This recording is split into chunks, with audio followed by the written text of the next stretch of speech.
Live from Pahrump, Nevada, the Valley of the Dirt People, it's Tech Talk Taco Tuesday with your hosts, Jimmy Lewis and Logan Tyler. It's Tech Talk Taco Tuesday, the best moto show in the entire industry. Right, Yep. Logan?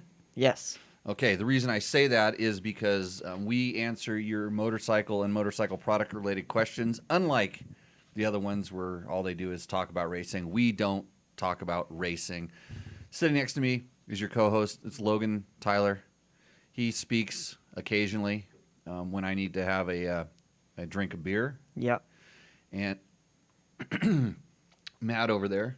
Yep. Matt Mattoon. Off screen. With his tall boy. Yep. Having his Michelob Ultra. Yeah. To try to Light beer, figure out how to push those two buttons that make this show go. Mm-hmm. My name is Jimmy Lewis. I'm your co-host. Because we don't really know who hosts the show. The special guest is the normal host.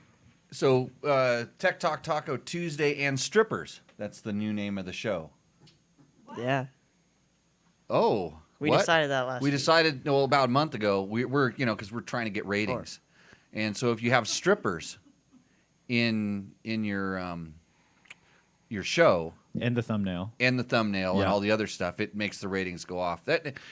And like I said, we're the best moto show, and the ratings will prove this. This is how we do this kind of stuff. The YouTube algorithm has proven this to be true. Yeah, right, Logan? Yes. Yeah, but you're not allowed to look at the stuff with the strippers. No. Okay. So Logan won't be looking at this show during the week. Neither will I, but that's for different reasons. So how about Supercross season? Let's knock it right off and start talking about Supercross. That's racing. Oh yeah, but we can do this. Okay. Yeah. So what do you think? What's your predictions? Give me your top three. It's going to be shuffled up a lot because a lot of new riders on new teams. So, I don't know. Were you ready for this question? Absolutely not. Oh, okay. Well, then we should talk about Dakar because we know a little bit about Dakar, don't we? A little bit. But we don't talk about racing. No. I might have inside. I might know some stuff. You know some like hotlines and I know Cheater some lines. guys. I know I got some favorites and I got some we'll say horses in the race, if you know what I mean. Yeah. yeah. Wait, does Jimmy have predictions for Supercross and Dakar? Because you got to if you ask the question, you have to be able to answer it. Oh, I do. Yeah. Whew. No. No. Okay. I don't know. You know what? I will go yeah, I'm going to go well, Dakar is easy. I'm going with Ricky Brabeck. It's a first 2 years ago and a second last year. We need a first this year. Everything else is unacceptable. So, Right. So and if Ricky isn't just dominating, then I'm going with Andrew Short. So those are my two horses in the race. Well, Those who's going guys. to win the quad class? Pablo. Yeah. Pablo. I got Pablo on a whole new program this year. Just all about being mellow. And if Pablo is mellow, Pablo will dominate the quad class. No questions asked. Cool. So, Logan, who's this show brought to you by? They're Climb for sure. Pretty sure. What climb gear did you wear today? Didn't ride today. No. I wore a Climb jacket. No, Don't because know it's the cold. name of it. Yeah. And climb jackets are really good. Is it the puffy one? No. It's thin. It's sitting right over there. Inversion. Oh, the inversion thing. Yeah. That is a good. That's a good jacket. Oh, you guys get it branded? Yeah. That's Yeah. nice. Yeah, sponsored by Dad, like everything, right? Yeah. From your car to your toothbrush to your motorcycle to the jacket you're wearing. Team Dad.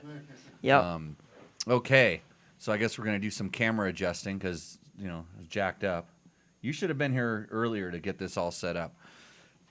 We will answer any question that comes up in the chat. We'll do the full first group of chat questions. So if you got a burning question in the motorcycle sphere, I'll let Logan read it off, and then without referring to a reference manual, I'll answer 9 out of 10 of those questions with 75% accuracy if you check it against a reference manual. Guaranteed. We should do a survey of that. See how correct that is. Oh, you mean like with math? Kinda. Like, Matt, can you figure that out? Like tally yeah, marks. If Logan can catalog the episodes, we can come up with this Here we percentage go, pretty yeah. easily. Yeah, we're still trying to get the episodes all cataloged out. Right. Can you hear anything in these? No. You got to No. crank them. Check if those are plugged in, because that might have caused that. Okay, so we're also brought to you Okay, by. you've been wearing your headphones since the beginning of the show, and they're not even turned on. Now they're plugged in. Which Yeah. those might still be turned way down from the last show. Yeah. Bad producing. This is a professional operation Yeah, here. yeah. Blame the producer. Okay, so that's the 10% of errors we're going to have on tonight's show. Yep. And so okay, climb. I wore a complete set of climb gear. I wore my Dakar pants. I actually wore the Latitude jacket today, and that was really good. I wore the Edge goggle.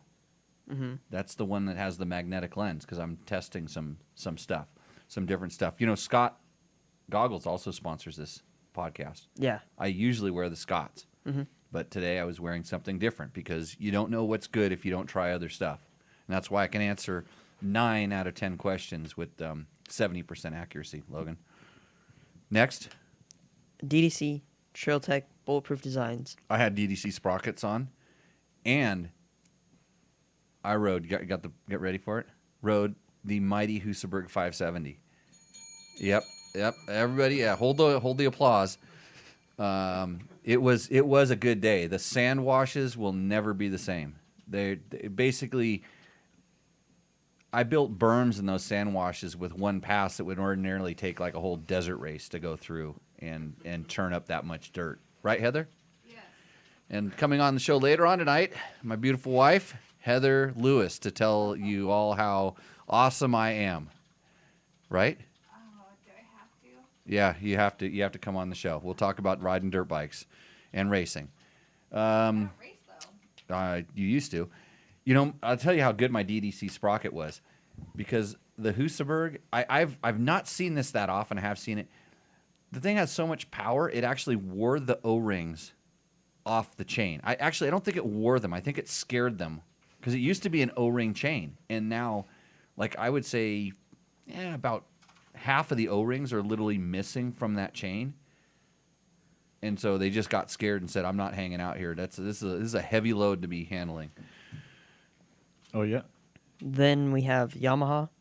Yamaha. Yep. Tell us Takamoto. about a Yamaha. So Yamaha has this 4-stroke bike, which is for motocross riders driven to dominate. The Yamaha YZ line of 4-stroke bikes are built for victory. Visit YamahaMotorsports.com today to explore what's new and improved for 2022. The YZ 450F and YZ 250F bring the performance with powerful 4-stroke engines, reduced unsprung weight, and new suspension settings. For the look of a full factory ride, both the YZ 450F and YZ 250F come in exclusive Monster Energy Yamaha Racing Edition graphic packages. And you can take precision tunability to the next level with the Yamaha exclusive and industry's only free Power Tuner app. Visit YamahaMotorsports.com today.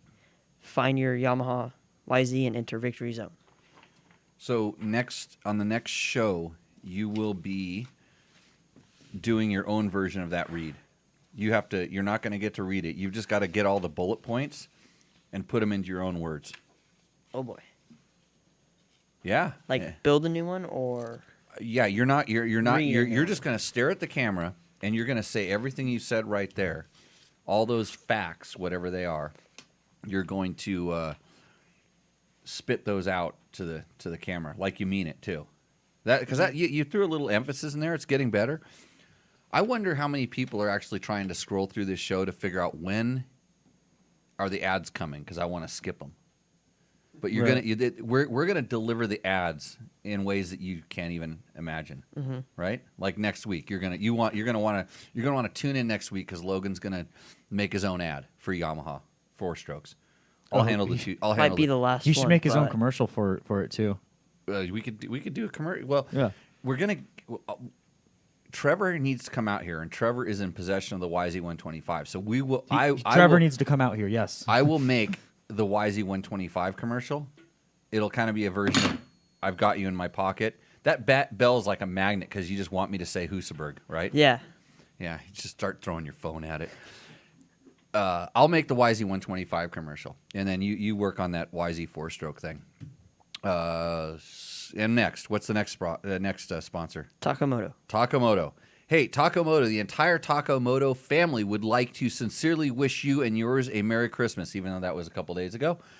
But you could be listening to this next year, a couple days before Christmas, and they still want to wish you a Merry Christmas, a Happy Hanukkah, and happiest of all holidays. It's been a joy and a delight to serve you this past year, and they are stoked for what's ahead in whatever year the next year is. Could be 2022, because it will be. Basically, Mike Spurgeon and the Takamoto family thanks you, and we thank them for being a sponsor of the Rooster Endo segment, where your Rooster Endo submission could get you $100. Like, what was the name of the last guy that won it? Ooh, Mike something? I'm Good guy. bad producer. Didn't he actually donate his certificate to his club or something like that? I'm not sure. I need to go find the message thread. I sent you an email about this. You did. So- and I really appreciate. It was really cool to see his email because he was really thankful. It was really cool to see. Because I think we kind of we picked on his bike a little bit, didn't we? No, his was the bike that had all the beer cans. Yeah. It was probably the best submission we've ever had. We picked on we picked on the bike, but we couldn't even focus on the bike because there was beer cans stuck all over. No, and no. don't think that is the key to getting, sticking beer can. If you think you have it figured out, I mean, we've only done it once, so you have 100% chance of getting it wrong if you stick beer cans all over your bike. But we're really I'm looking for the most interesting submission, the one that really draws the most interest for one reason or another. I mean, your bike may need the $100. You may not need it at all, but you've done a good job. And if you send us a video that's 4 minutes long, I will absolutely, with 100% certainty, guarantee that it will probably not be played. We'll send it back and say, hey, make this. We all need to do our own video submissions for Rooster Endo as an example. Oh yeah, well, Did we you should do that. Well, All of our bikes are up there. All 3 of our bikes. not anymore. Mine's on the old one. Oh. No, we didn't do videos, but Yeah. my bike set the standard Jimmy's is for the the only whole one. thing. Yeah, Ricky did a video. Ricky's Yeah. done a few. Yeah, Yeah, Ricky's the MVP of Rooster Endo videos. Yeah, he's the MVP of Rooster Endo. So, thanks, Taco Mike, for doing that. That's tacomoto.co. Go there, check out all the stuff they have for your motorcycle, and you'll be happy. What's next? Oh, it was Kevin. Yeah, it was Kevin. Weavioda. Weavioda. Kevin Weavioda. Weavioda was our winner of our first Takamoto $100. Okay, we have any things in the chat room going on? Yeah. Okay, Logan, throw them at me. Finn825. When will Mike Spurgeon be on the show? I think he's so busy filling orders at Takamoto that he works 24/7, and he's kind of afraid of me because I want to test everything, and so he thinks he has to bring something out here to test because that's all I do is try things. And yeah, hey Bob, when are you getting that stuff for your 350? Did you order it yet? What stuff? All the computer stuff from Takamoto. I haven't. You haven't done that? Okay, just checking. Next, Tony Sobrado. we can get him in though. I'm sure we can get him to come out. Maybe we could do like a tech talk from Takamoto. With one camera and 2 microphones. We're going to keep it simple. Oh yeah. I'm not dragging this. Well, no, the Alpine Star thing was kind of a lesson learned. Well, no, it all worked out, but I guess if we're going someplace where I don't ride, we could take a lot of this stuff, but I'd like to build up a mobile kit, so that we could actually go and do it. Actually, it'd be nice to just go and do some remote broadcasts, maybe not worry about we'll go live on one platform. Mm-hmm. Not everywhere like with this. Right. We won't bring the whole show, but then we can do a segment and then we can patch in the good parts. We'll talk about in our next board meeting. Board meeting. Yeah. Do we have those? Well, I mean, we do have investors, right? So Investors. Those are all the people that say they're going to advertise and they don't get you the assets or the money, and those are investors? well, I was kind of making more of a joke that like Heather's more like the biggest investor because she's running the show. Me and the lifestyle I've Yeah. become accustomed to. Yeah. Yeah. Oh, yeah. Our investors are our investors. Yeah. I guess we could have a board meeting after this. Hey, Heather, you should get one of those bottles out of the closet. I was trying to organize the liquor cabinet over there. Yeah. So, okay. Yeah, we can do that. Yeah. we need to start producing more content because content is king. It doesn't matter like what you do. It doesn't even matter if you're good at testing motorcycles. If you just make a lot of content, then you can be a star on the internets, even if you don't put strippers after the name of your show. Right. So Tony Sobrito, who is tearing up the Pahrump single track? Who's tuning it up or tearing it up? Tearing. Tearing it up. Mm. I don't know. The solar panel guys? The solar panel guys for sure are going to be tearing it up. They're going to be tearing it up and closing it down. No, it's not getting torn up. Don't post pictures of where you ride. I mean, don't post locations. You can post pictures, just don't be so descriptive about where you're riding at. But yeah, you'll know if the Husaberg's been there. That's for sure. It doesn't make. See, there's a lot of confusion about how the trails get torn up. Like some places there's a lot of hoop-de-doos, and what happened there was that's like behind. I've explained this before. So the hoop-de-doos are created because I got on the gas on the Husaberg 570, and it actually caused ripples in the earth behind me. It's like an accordion. It's like it's Like a rug. Yeah, it's like a rug. The rug gets kind of pushed up. This is what happens. So I'm sorry, but all I have to do is ride the trail in the other direction, and it flattens it right back out. You know this. It literally, and if I do it properly, I can actually come to the set of hoop-de-doos, and I can loft the front wheel a little bit and then get on the gas. Not a lot, but just on the gas. It doesn't take much to loft the front wheel, and then it actually smooths the trail in front of the motorcycle. So I think some people around here got that message wrong. They've been doing that on the roads, just wheeling around, doing that wheel loft around. Well, they don't have a Husaberg, so it's no, it's on them. Hey, what do you think about that Stark Varg electric bike? We talked about it because it was breaking news, like literally on the show, and I watched the video like right before the show. I watched the video. And I had some thoughts, and some people said pessimistic. Is that the word that I'm generally pessimistic about things? Are you negative or pessimistic? You're pessimistic. I was. You were down. Like you were bearish on yeah, bearish. Yeah, there you go. we call that. So what do you think, Logan? Because this is your future. Yeah. They were going to a lot of, like, the only people I saw it from were not like the big magazines, and but they were also to the media influencers. And were they just like jumping up and down and going, yay, yay? Yeah. A little bit. Right. So what did you think when they said 80 horsepower? Wow. Wow. Yeah. Yeah. Okay. And so and I always, the first reaction is what it is. And trust me, I lived through the Cannondale hype and a couple other, bikes that were hyped and like the first coming of four strokes when Yamaha unleashed the Works YZ400, that Doug Henry raced.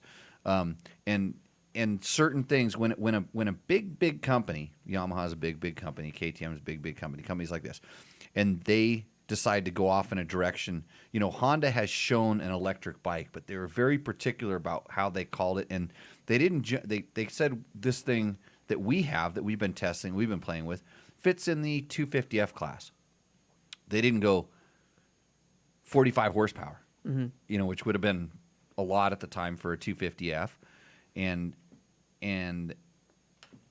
all of a sudden jump out and throw this 80 horsepower thing, and then on top of that, and to go charging in 1 hour or maybe 2 hours, 1 or 2 hours, and then full MotoGP Moto on a charge, and 6 hours of trail riding, and those are the things that all of a sudden were just like they're pushing pressure points with me. Like I know a lot of people that know a lot about electric stuff and things, and I've ridden pretty much all the electric bikes that have been publicly available.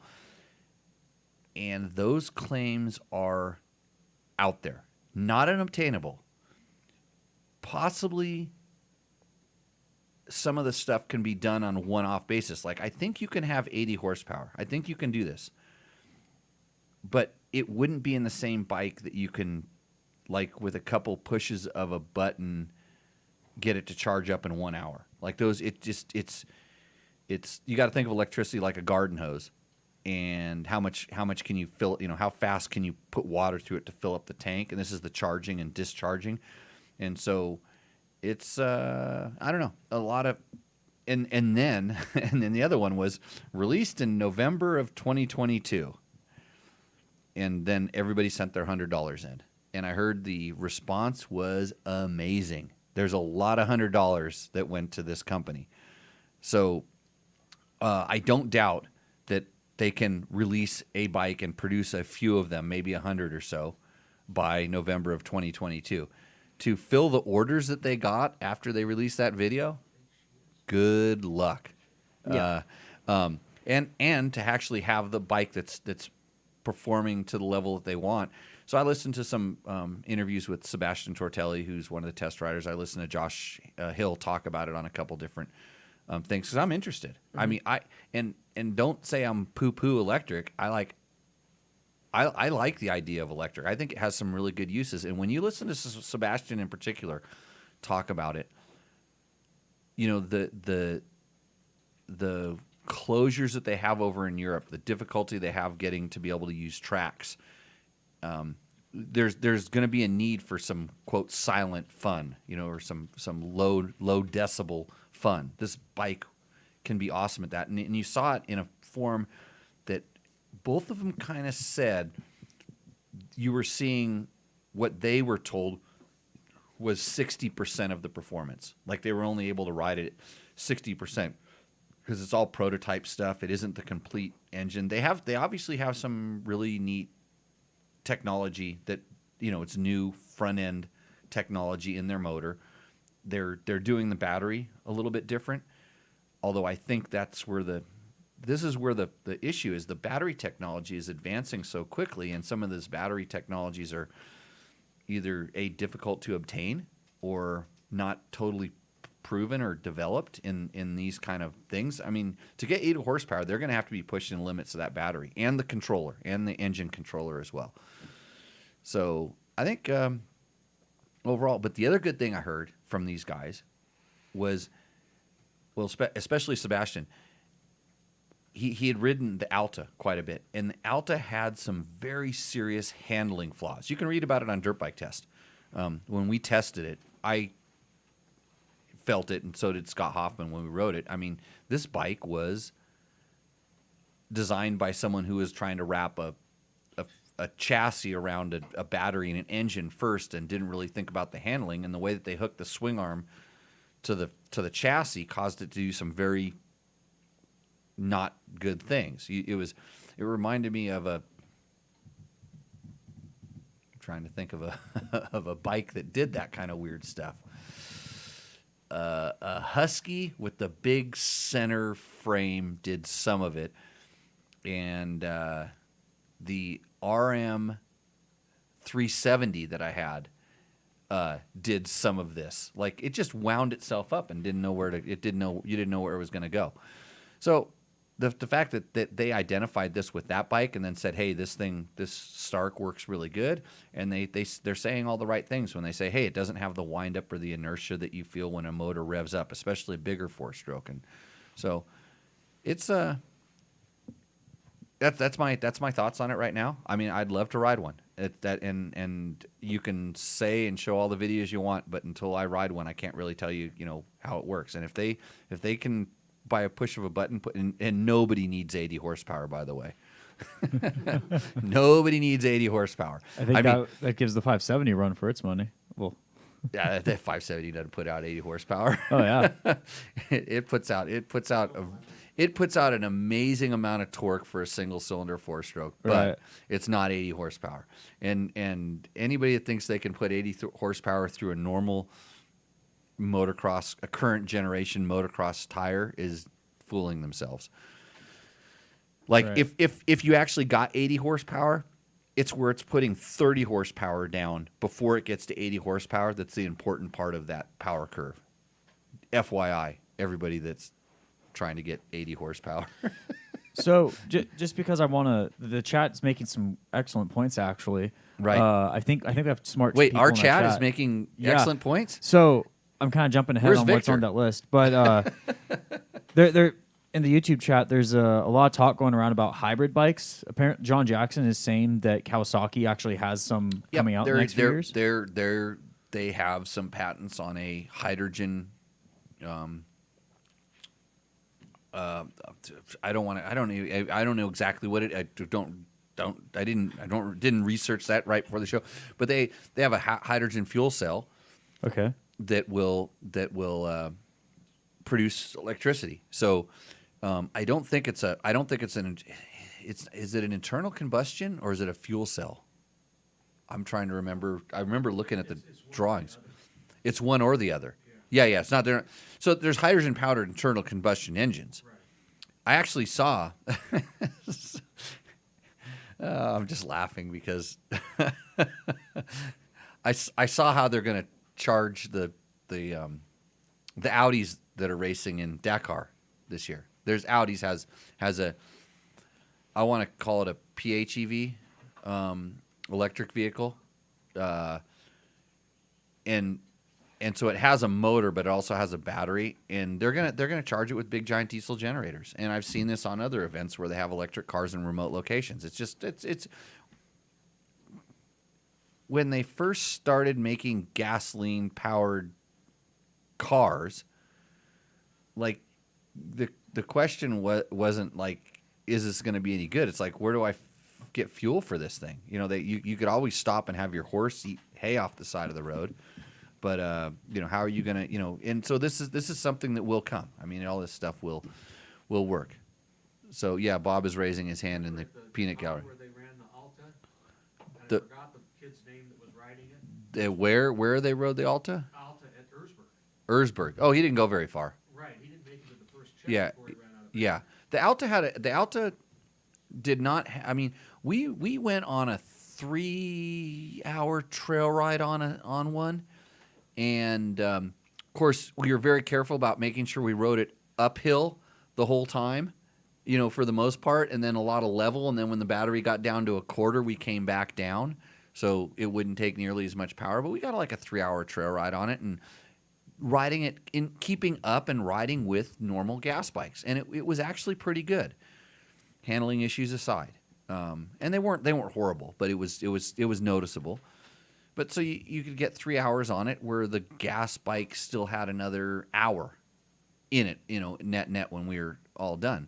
So there's that. But yeah, Kawasaki has some technology. I guarantee all the manufacturers are working on this. But the idea is to have just 100% pure. I don't think that anybody's going to build a small turbine motor that we're going to run and charge batteries. Mm-hmm. I don't. Maybe, I don't know. Maybe Well, someone made a great point in the chat that there wouldn't be enough space. to put all this stuff. Yeah. I know On a this. motorcycle. Yes. Single cylinder four-stroke gets much. That will what you need to generate So, power. the- Turbine uses too much. Well, the turbine it would need to run intermittently, and it'd have to be a very quick charge to keep rejuvenating the battery. But they also do make, and ask me how I know, they make some other kinds of engines that, because motorcycles have been studied by DARPA to be mobile power units. It has to do with autonomous. It has to do with, ease of maneuverability, and then it just has to be a giant battery so that they can get it and put it someplace, and get it into very remote locations that are hard to get to, so that things can come and charge off of it. So it's basically a mobile battery, and this is so the technology is out there. It's floating around. So Well, it's we'll only going to see. get better, right? We'll see what happens. It's going to get better, and for them to, and it's smart for that company to come out and try to produce a motocross bike first, because they're working at the pinnacle of performance, and they, if they're actually expecting this thing to come out and compete with 450 4-strokes, that's a big ask, and I really hope that they can figure out a way to do it, because if they do it, it's going to cause everybody else to have to do it as well, and then Mm-hmm. it'll just get better. Competition it'll breed it, and I don't think, especially from a guy that rides off road, long distances, remote locations, batteries. It's going to take a long time for batteries to be able to do that. I'll probably be wearing a solar riding suit, to help charge the battery. My fenders will be made out of solar panels, to help Right. charge the battery. But it's going to be no Husaberg 570 in the sand wash rippling the earth, if you know what I mean.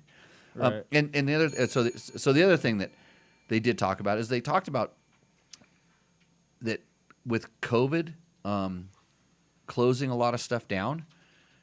All of a sudden, people that lived near motocross tracks in Europe got used to it being very quiet. And when the motorcycles came back, they said, "Oh, what's this?" So, hey, think about that for a while. I mean, most of us like to hear a well-tuned motorcycle. But every day, first thing in the morning, late into the afternoon, in the evening, wheeling up and down my street, no thanks.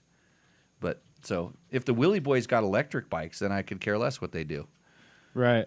Yeah. So Well, SS.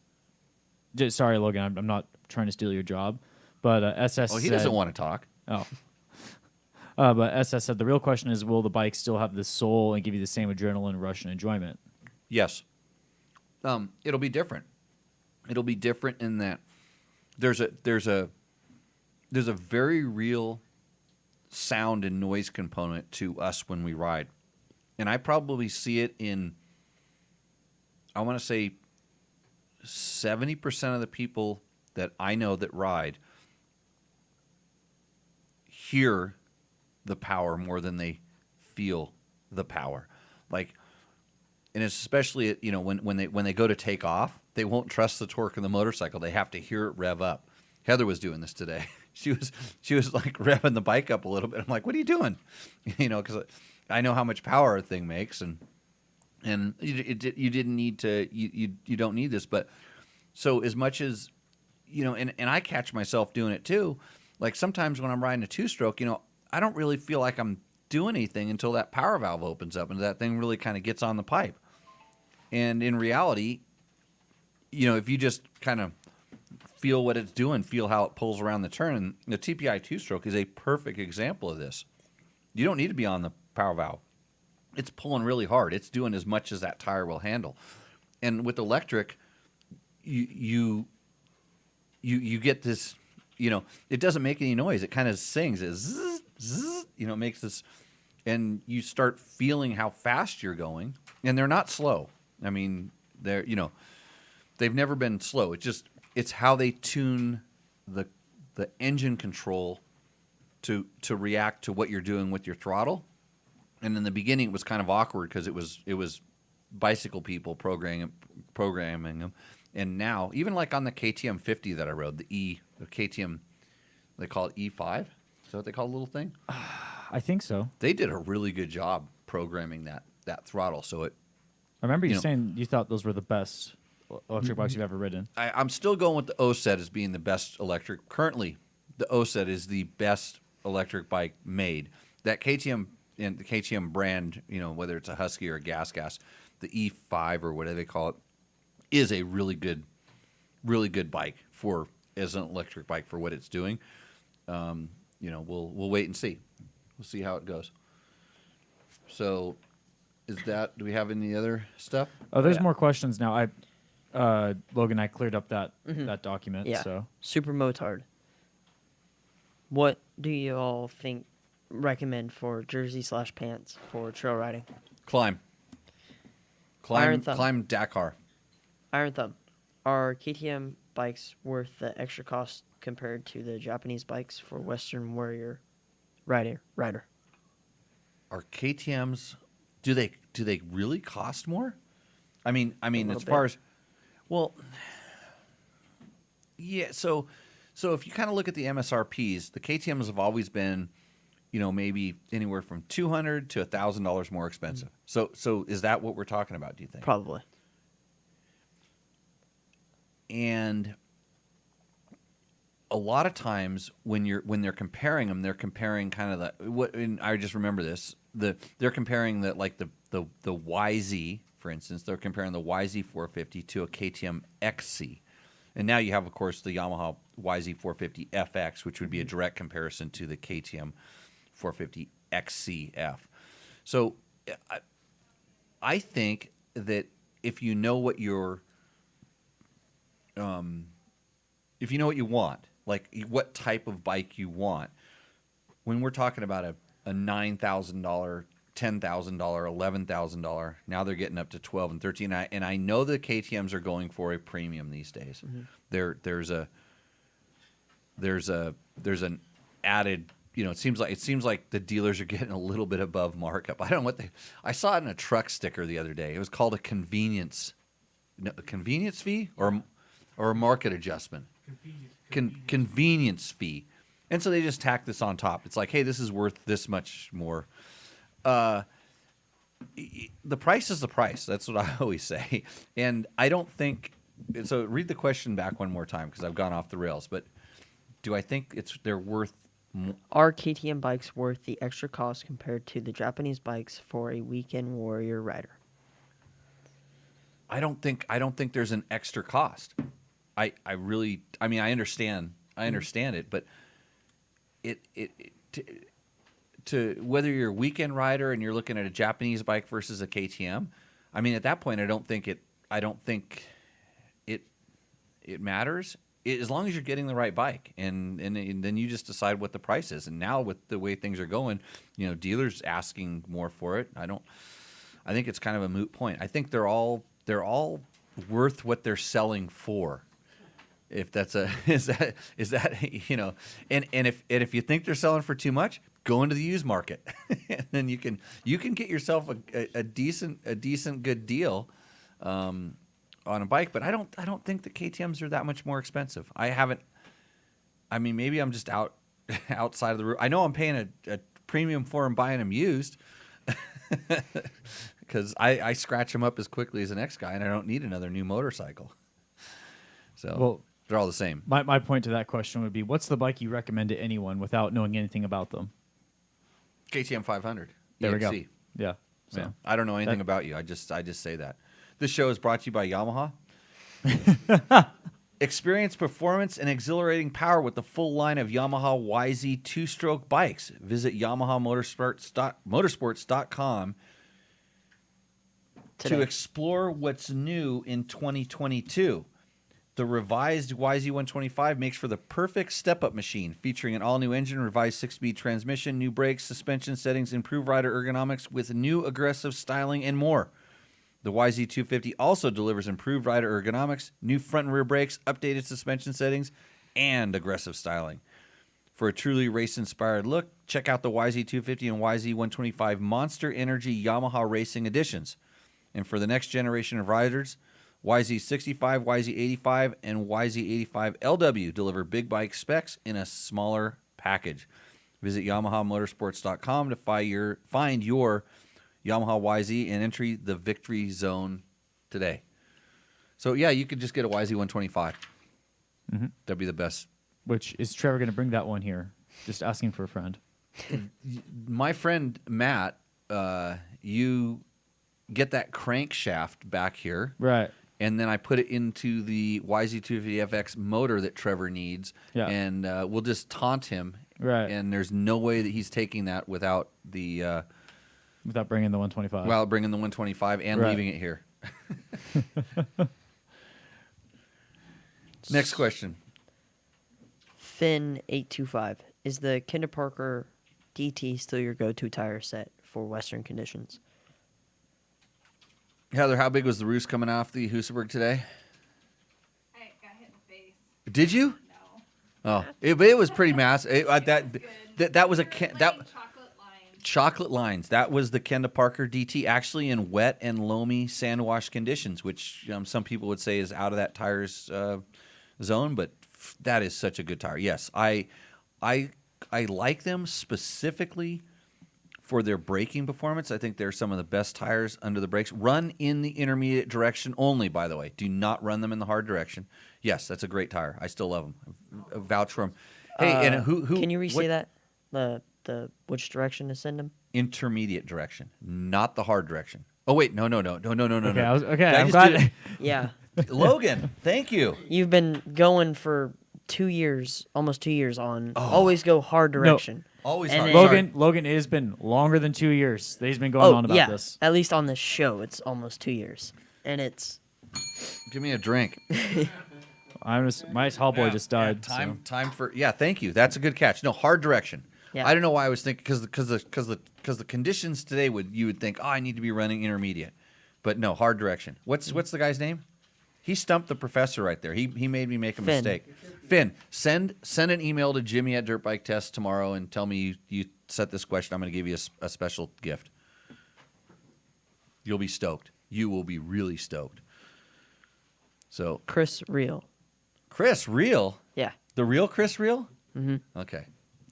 With the e-motorcycles, you can hear when you are pushing the tires to the frictional traction limit on pavement. Very cool when you can move your weight to get more bite. Yes. You can actually hear this on hard pack as well. Mm-hmm. You can hear it, and the other thing you hear is you actually hear, you can hear the tire start scraping, like scratching when it starts losing traction in lower traction situations, and you also hear that even in loamy conditions, you hear the chain start slapping, like when the tire starts breaking and you start hearing the chain slap. So it's a whole different experience. You hear the brakes, humming like zzz. It's almost like the same when it accelerates, but you hear the brakes, the front brake especially working on an electric bike. It's cool. George says, I think people compare a DRZ 400 MSRP at 7,500 to a KTM 350 XCF at $10,100. Now that's a difference in performance. So the difference between 7,500 and 10,000, let's just say, that's how expensive it is to get that much less weight, that much better suspension, and that much higher performance power, I'll call it. I'm not going to say more because I think they're probably pretty close on power. I'm sure the KTM puts out a little bit more peak, but the DRZ probably has a little bit more torquey feel. But you just start looking at that $3,000, let's say. It's more than that, by the way. It's probably about $445. I'd say you're looking at $4,000 worth of performance there when you factor in those prices. Just stock for stock, bikes rolling off the showroom floor. If you took a DRZ and tried to make it into a KTM 350, you would spend $7,000 to make the bikes comparable. Yeah. And this is and it still wouldn't be as light. That's the thing. But yeah. Take that. John Jackson says, rally question, not a race question. With Dakar now being part of the FIM Rally Raid World Championship, will more riders do the whole series? Does adding Dakar give the championships more prestige? I don't know if Dakar is actually... I haven't done research on this, but I kind of don't think the Dakar is actually part of the series. I think the Dakar is part of the it's an FIM championship, or it's FIM race. It always has been. But is it? Maybe he can clarify this to me, but I don't think it's part of the World Championship. Something tells me it's not. But in reality, it's going to make it so that there'll be certain brands that want to make sure that they have a rider that competes in the whole series so they can say they won the World Championship. But in reality, it's like the Tour de France. Who won any other bicycle race but the Tour de France? Do you know? It's the Dakar is the rally currently, and until the world shapes up, it's going to be difficult to have these World Championship races. It's tough to travel and things. So What I found, it's not, but it was Wikipedia and it hasn't been, and I know they were trying to make it that, but It says they it's when- they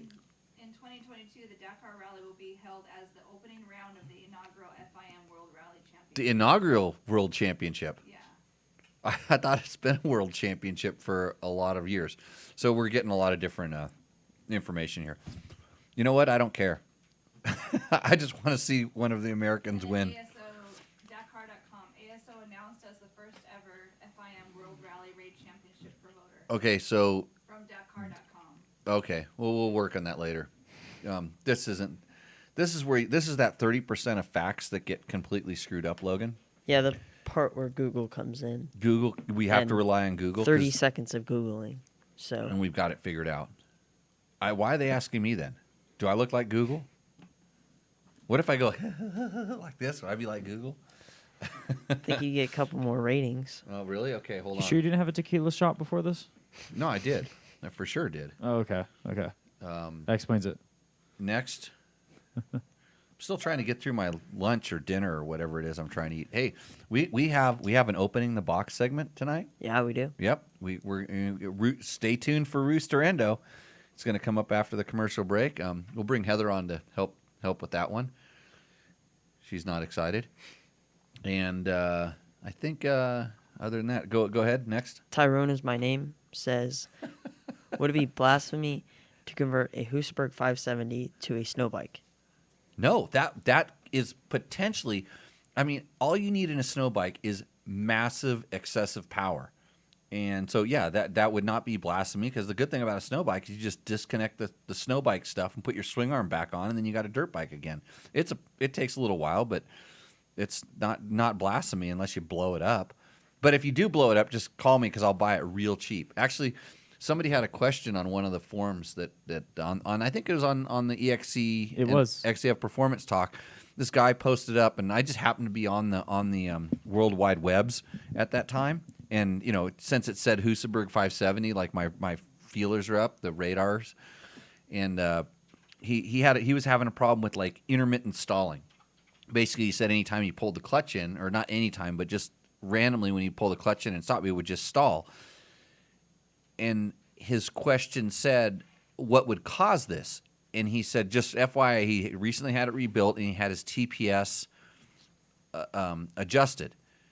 And so when somebody lists out their question, they take the time to say a couple things like this. Okay, it's rebuilt. That means the motor should be fresh. Everything's good. It's not low compression piston or tight valves or anything weird like that. Okay, TPS is adjusted. I'm going with the fact that it is not a TPS problem. But if you left that out, I would say, hey, check your throttle position sensor, especially on that bike, because it's not too hard to knock it when you're putting the gas tank on, which this is well, actually, what was the first response I told the guy? This is a horrible motorcycle, possibly the worst bike ever built. Sell it to me first. And I said, secondly, if you ever have to work on it, which is what he was going to plan to do, see suggestion number 1 above. I go, but then if it's not the TPS, which he said it's not, and I kind of think it is, but he said it's not. Is your throttle cable is something pinching the throttle cable that maybe so that the throttle cable was holding the slide slightly open when it was pinched, but then when it kind of closed down, so that could have been an issue. And then I said the other thing was a ignition pulse sensor. That's the little. So there's the main coil and there's the ignition pulse coil that's on the outside of the flywheel that picks up. It's the thing that gets the electrical signal. It tells the bike when to spark. I've had those go bad on the Husaberg, and so I suggested that as the thing if it's not the TPS, or the pinch throttle cables. I don't know how I know this stuff. I would say experience. Or he should just sell me the bike and then I'll figure out what the problem is. And I had 2 other people call me and try to sell me their 570s within the hour. Okay. Eric Matson. Jimmy, I know this guy. Eric Matson. So Eric Matson used to be in VCMC. I think he beat me out for the one of the enduro championships one year in District 37. But we used to have these tryouts for this. We wanted to win the Takati Team Enduro. Enduro Team Challenge, and I didn't care how I finished overall. I just wanted to win that team trophy. I don't know why this was a big deal, and it was mostly because we just have a lot of fun having these ridiculous, stupid trail rides that you were trying out for our team. And Eric got on the team, and then he had a bad day at Takati, and I mean, like, he had a really bad day, and I'll never let him live that bad day down because he cost us like the team trophy. And after all the training and preparation that we did, which we didn't do any of it, we just went on a lot of really good trail rides. We got beat by, like, I don't know, it was like the High Sierra MC or Los Altos Dirt Bikers or one of those clubs from Northern California.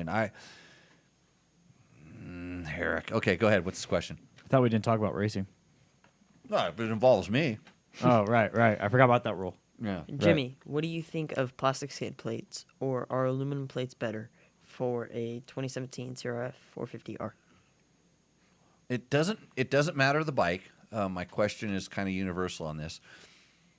If you're going to smash the crap out of your frame rails, and I mean, just if you're just going to bash into stuff and mob through rocks, for the most part, the really sturdy aluminum plates will help the frame rails quite a bit more. There are some of the ones like the TM Design Works and Achirby's make some pretty good skid plates now that are pretty beefy, that do a really good job of protecting the side covers and the water pumps and things like this, like the aluminum ones do. But if you're just gonna smash rocks onto the frame rails, the plastic ones will still take some of the damage, but not like a super thick aluminum. That being said, the aluminum ones don't slide over things like that, because when you smash them like that, they hook up, they grip on the rocks or whatever. They don't slide as well. Though the plastic ones tend to slide a little bit. So if it kind of depends on really how much you're going to smash it and how protective the skid plate are. There's some really janky aluminum ones that are just somebody folded some thin sheet aluminum and kind of welded it together. You can tell by the price. Some of the ones that are a little more formed, like the Enduro Engineering aluminum skid plates, are actually pretty nice. Some of the ones that are from some of the companies that are a little bit more motocross focused skid plates, sometimes they're called glide plates. Maybe not the best for protection, but I tend to run plastic ones myself. So I don't like the extra noise, and especially if the aluminum plate bolts into fix things on the frame, it can affect the way that the bike handles. And what bike was that for? CRF 450R? 2017. 2017? I would be R. very, very leery of bolting on an aluminum skid plate, especially to that particular bike. It will have handling effects. Let's put it that way. Good or bad, that's up for you to decide. But I wouldn't want to stiffen that chassis, especially. I know Eric, he's an off-road rider. I wouldn't want to stiffen up that chassis at all. We were drilling holes in the engine mounts on that bike and running less torque on the swing arm pivot, and just to get it to perform better off-road. So I wouldn't want to stiffen it up with the skid plate. So did I go overboard in that answer? Yeah. I should have just told him to just bolt it on. That guy cost us our team trophy. I'd have one more trophy at that other house. I'd have one more of those nice Baja Mexico-looking trophy things on there. Whew. That was team shit, by the way. That was our name. George says the $4,000 you save buying a DRZ won't feel so Look great. at Dave Wood right there throwing it up there. That is come on, man, you're just rubbing it in. High Sierra MC, I was right. Because I think last time I thought maybe he was in the Los Altos Dirt Bikers or something, but that was also mean to Dave. But those guys, they put a strong, those guys, like up in that group right there, up in from Northern California, those guys that was a strong group. The $4,000 you save buying a DRZ won't feel so great in your pocket the third time you have to pick it up. That DRZ on the trail road ride.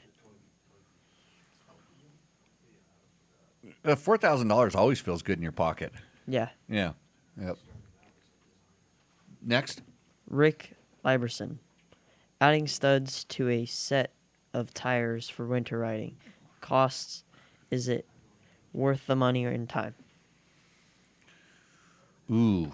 I have a couple questions back to Rick. Are you actually buying a tire that's like a pre-studded tire, or are you actually buying the tire studs and putting them in? Because I think you want to buy a tire that has the holes kind of pre-drilled in. But I'll tell you the poor person way to do this, and I've done this before. And it really depends. Are you just going to be riding on good crusty, icy snow without rocks? Because the studs tend to get torn out. You can go to the hardware store and buy a little box of very short depth sheet metal screws with little 8mm heads on there. You can just zit and zip those suckers right in there. So I've done that before, and actually I actually used to carry around a little teeny tiny little electric drill and a little pack of those screws, and when we get to the icy part of the trail, I just stick one in every other knob and just idle right up, and everybody else is just spinning their guts out, and they're like, "What happened?" I'm like, "Yeah, you guys need throttle control." But from what I saw at the shop in Alaska, the screws, no matter what they were, like screws or the actual studs, the ones that you had to put in yourself, they would get ripped out after every ride. Like Yes. you'd always have to replace them. Yeah, and that's why I say if you're going to be riding where the conditions are good for it, buy a stud, a real studded tire where the studs are actually molded into the tire. I think Trailberg makes really good studded tires. Right. George says, get that woman out of the peanut gallery and on the show. Oh, okay. Yeah, she'll probably make the show She might have to come in after the commercial break. after the which commercial break. we should be going on. right now. One more. Yeah. One Oh, more no. question, then we'll go on the commercial break. No, I think we're good. Oh, you sure we're good? I don't think we're good at all. I'm thinking Well, it is your show, so that would kind of explain why you don't think we're good. Yeah. I'm wondering why Logan isn't over there learning how to push those two buttons. I know how to watch a green box. Watch a green box. Yeah. What's that? That's what Matt does, He watches a green box. pretty much. Is that Wait, that's- what's green? the little green box in the corner? You said if this Oh, goes yeah, red, yeah. Okay, I know what he's talking about. Yeah. Making sure that the bit rates are streaming okay. right? Mhm. Because we don't want the bits to be out of sorts. Right. If it turns red, it's bad. That's all I know. This is all very technical terms, by the way. I got this. I got Oh, my boy. my soundboard thing. Oh boy. See, I got this. I got this thing. I don't even know what. Don't worry, guys. I'll fix this in post. Yeah, it was. I had it say some funny things because I was gonna. Come on. See, that was for you, Matt. Okay, let's I go. accept it. Let's go do the commercial break thing. And then we'll be back with Rooster Endo. Okay. All right, see you guys.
What's up, Moto Buddies? Mike here from Taco Moto Co. What is the Taco Touch? It's the best service in the industry. Virtually 24/7 tech support via email or text, and it's like having a dirt bike doctor on call every day of the year, helping you fix your bike or recommend parts or setups for you. If you've ever received an order from us, you'll know that the Taco Touch extends to our fulfillment, and our orders come with the coolest stickers that you've ever had, buying parts from anybody before, and a handful of root beer barrel candies. All of our Taco Moto Co. branded components come with a no questions asked lifetime warranty, and we'll even extend out the warranty of other manufacturers, OEM, and aftermarket parts where we can, sometimes for life. We test and tune endlessly and exhaustively and obsessively. We're trying to destroy everything that we can before you get your hands on it to look for weaknesses and to improve it, or to make recommendations to the manufacturer. And if it's something that doesn't meet grade, then we don't offer it on the store. Everything that we carry is something that we have personally used, tested, and ridden, and raced, and knows meets the high Taco Touch demanding standard. Go out and get some adventure. One. And we are back live from Pahrump. This is the best motorcycle podcast / show that you can watch right now on Tuesday night, as far as I know. Are there other Tuesday night motorcycle shows? No, we're the only ones. Okay, good. We are the only ones. Well, we're the only one that matters on Tuesdays. Good, and this is the segment that everybody shows up for. This is called Roosterendo. We never knew it would be this awesome. This is the segment where, by the way, welcome to the show, Heather Lewis. Hello. Heather is the mythical person that I like to call my wife. She is a rider. Where's your trophies? It's over there. She brought trophies just to prove to everybody that she rides motorcycles. I used to race a long, long time ago. Yeah, she has a trophy. Yeah, I have one. I have about 4 or 5. maybe 4 or 7 5 8 trophies? Are Yeah, those hold only it first more- place ones? These are first place women's novice. I was a novice rider in 1990, and it's the Desert Vipers MC. Yeah, West of turn it the around. So West. show the camera. Yeah. You need Maybe to have a little closer to the. because There you go. That's better than what Logan's brought to the damn show. That's that one, Where's your trophies at? and then My wall? On your wall. Yeah. You don't want to bring them in here and show them off like Heather is right no, now? I was at my parents' house this weekend for Christmas, and that's where I got these. They said take these My damn dad- things. Yeah, Take my these dad's damn like, things. I have this box of stuff. Can I give it to you? And I'm like, sure. So I was looking through this stuff, and I have my cheerleader trophy. I have this, Yeah. and my tough enough enduro, not so tough enough UAE enduro, and I burned one check. Hey Heather, can you talk a little closer Sorry, into the I mic? like Sorry. to spit in the. Yeah, That's fine. spit on the microphone. COVID. Yeah. I know. I tell I'm everyone not just used to gotta that. gargle it like it's like you're on Grinder. I don't want to do that.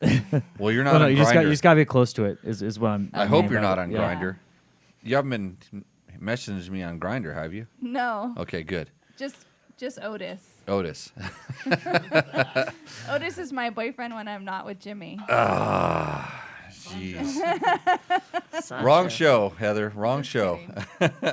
Okay, so we're going to have Heather help us with the Roosterendo a little bit. So the way this works is Logan tells us whose bike it is, and then he starts telling us stuff about the bike, and then he shows me the picture, and the picture goes out over the interwebs. And give it to me there. It's Cody Sadler. Cody Sadler's bike. Tell me about it. Waiting for Matt. Oh, So it's a 2020 Husky TX 300i. Set up for desert racing, seat concept seat, WP spring conversion. Set up by DT Racing, FMF Gnarly, FMF Turbine Core. he's got a number 3 on it. Think he's an Eli Tomac fan? Oh. You want to look at that, Heather?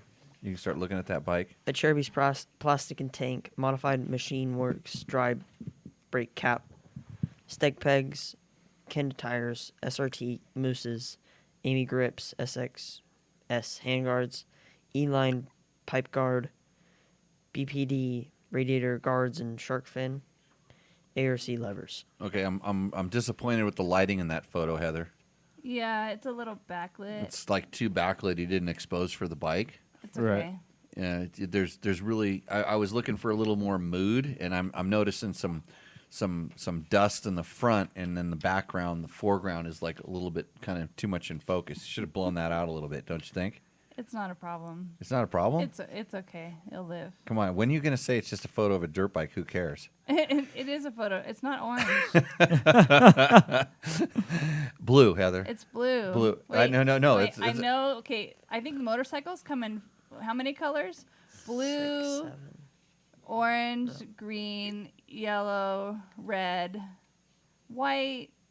Yeah. There's no pink. No, I'm just kidding. I raced a pink YZ125. I know. I'm blowing up the The internets? yeah. With your awesome being a comments? girl, yeah. Okay. I like the Kenda tires. What kind of Kenda tires? He doesn't tell? Nope. He wasn't very descriptive on his stuff. He did put seat concept seat in I'm not sure why Trying he put to bump that. it because on the other board, everybody was getting Yeah, really right. high with it. Yeah.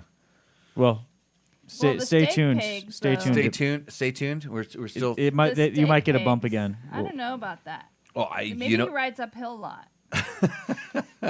Or And really he's- fast where he he needs- needs to hang on. maybe his bike is so fast that it causes him to get knocked off the motorcycle backwards. Or maybe he's old. Oh. Old. Oh, so are stake pegs for old people? Okay. I don't know. That's what so this guy so says. so he says Joe Schmo. Yeah, he says. Well, wait a minute, but what's this guy's name? This guy's Corey Sadler. Yeah. I'm not liking the light in the photo right now, so it's just gonna it's going on the endo zone. It's super biased here. There's no bias here. I got a really good photographer in the house, and I want to kind of impress her that I know something about photos. Okay, so just zip it. Okay, Joe Smo, Joe Schmo.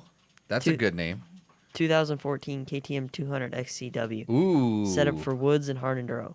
FMF gnarly and Q stealth exhaust. I like Front and rear I like the tubeless. stealth. Kenda IBX rear. Ibex. That's for extreme enduro. Kenda's good. Cycra handguards, EE skid plate and radiator guards. Rear swing arm guards. Front and rear tugger grab straps. Tuggers are good. Steg pegs because I'm old.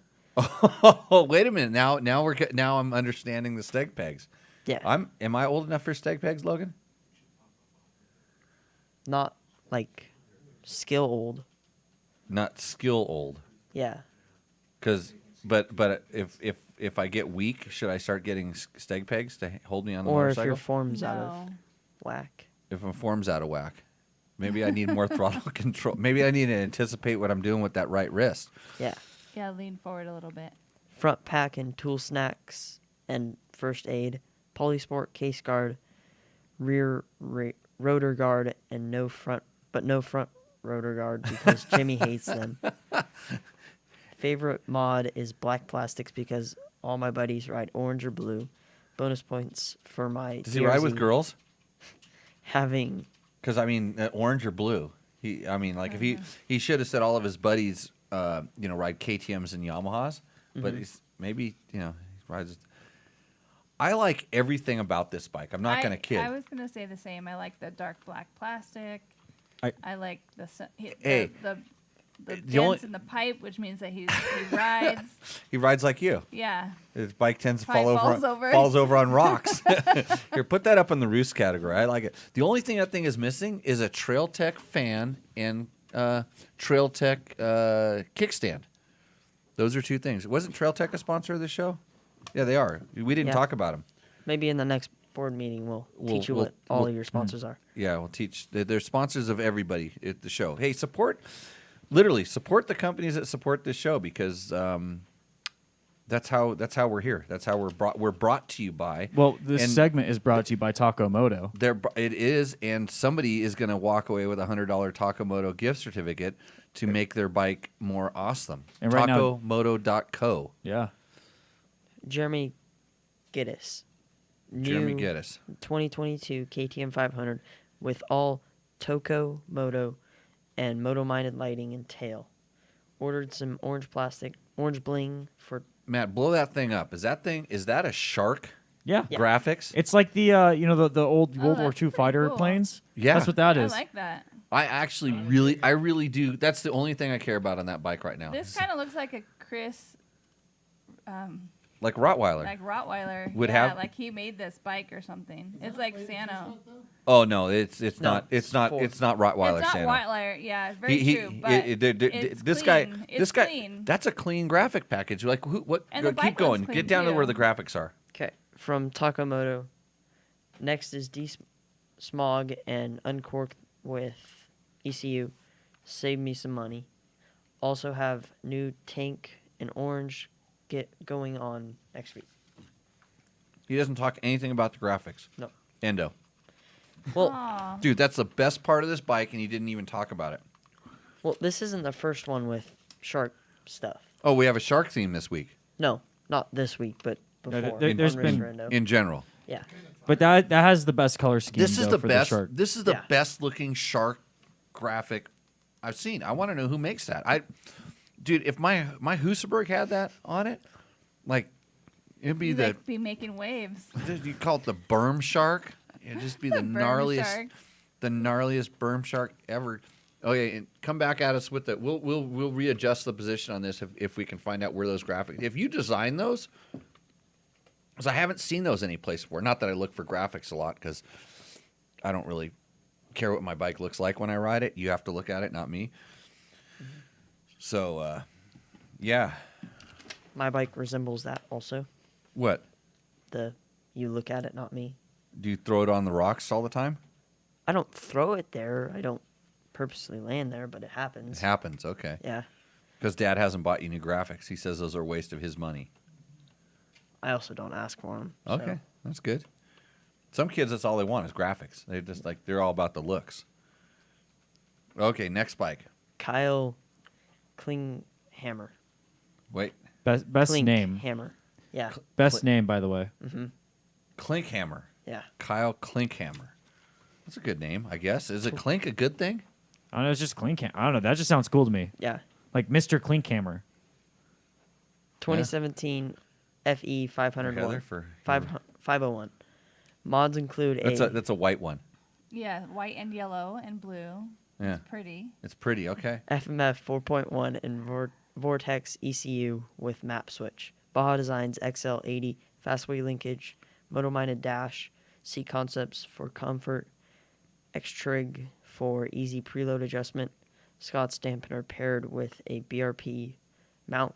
A mixture of sick-ass parts for cleanness and a Cherubi's fuel tank along with a Cherubi's protection parts. Always a pleasure to scoot down the trail on and find wicked views. This is another it's an example of a very well set up bike. What's going on with the rear tire? It's like a fat tire. Ooh. It's like Okay, he doesn't venture too far off onto the single tracks and stuff. I think he's going for a lot of miles. It's a good catch, Heather. Being the qualified motorcycles safety quality assurance. USMCA certified instructor that you are, you pointed out something that could be dangerous because, like, you get that thing in a skid. That guy needs some kendas. And the front tire too is rounded. Yeah, it's super dual sporty, heavy on the Yeah. street side of dual sport. How many miles do you think you could get out of that tire? Like that's a 6,000 mile tire. Yeah, it's a pretty beefy tire. What kind of foot pegs do you say he has? I don't know. They're look blue. Like Blingy. IMS or, They're blue, I think. yeah, they're Sick blue. ass, maybe. Sick ass foot peg? No. I don't know. He didn't announce what kind of foot pegs he had? No. Well, I was gonna say I like everything about this bike except the tires right now. Oh, Klinkhammer, man. You're so You can't- close. But you know what? You can't. He's dual sporting. At least he's out there. No, I know, it's I not agree too he's out bad, there. You know, it's like it's his own safety. Okay, But the bike if- itself looks good, and and the tires, yeah, they're That's rounded. But That's they're round he tires, probably but does more street than he does dirt. So maybe he's like ripping up a good paved road to get to this nice view. yeah, He has a linkage guard on it, and those tires. that's so when he goes over the logs. With those tires, I'm having it. This is like a. It's like this is we're really. I'm struggling. I'm Is it middle of the road? I think middle of the road. middle of the. It's roost or endo, not middle of the road. Actually, you know what? Well, this that is this middle is of the middle of road. the road because he's got the road got the tires road on it. tires on Yeah, you it. get a middle of the road thing, which is heavy on the endo side, if you're asking me. Yeah. We're harsh tonight. Well, it's unlike usually. I'm just over there just tossing them up onto the roost side. Oh, they all roost. Everything's so good. I'm not a millennial tonight. I don't care how you feel. Give me the next one. All right, Boomer. Cody, Hey, it's another Luton. white one, Heather. Oh, cool. They're white KTM's, I used to call them, but now I can Yeah. say Husky because Yeah. we made You know, up. I love Husky. Was one of my very first bikes I ever rode.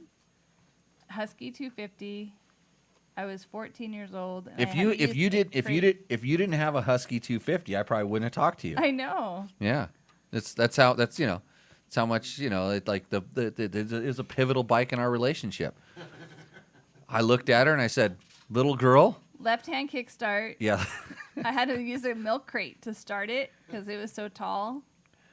I looked at her and I said, "Tell your dad to buy you a smaller motorcycle." That's one of the first things I said to her.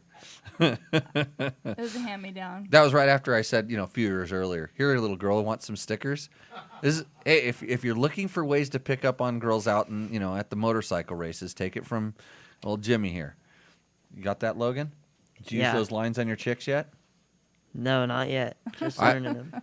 I was trying to help Logan out the other day because another friend of ours came into town and he was, I guess his I think it's his girlfriend is coming in and she's he's an older dude like me and she's bringing her daughter, 17-year-old daughter, and they were kind of poking around. They're like wondering, it's like, do you know any other teenagers or something in town? So it wasn't really through me. It was kind of through another friend of ours, and so we brought up, yeah, we know some teenagers, Logan, and so evidently Janie reached out to you, didn't she? Yep. Bartender Janie reached out to you and said, "Hey, Logan, a friend of ours has a 17-year-old daughter. Just want to see if you want to hang out or something like that."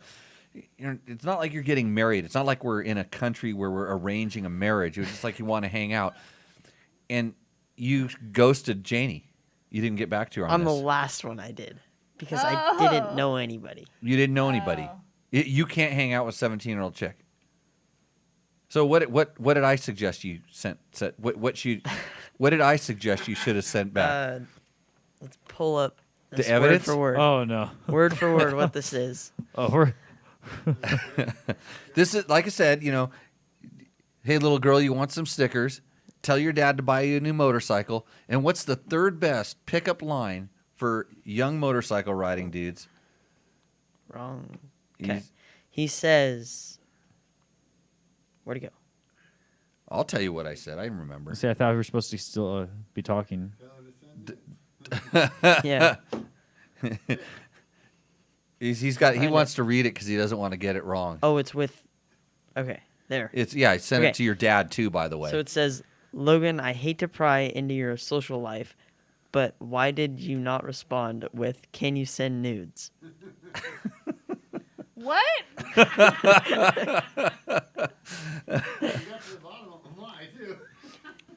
Yeah, I mean, hey, there's a 17-year-old girl, want to hang out, and you should say, can you send nudes?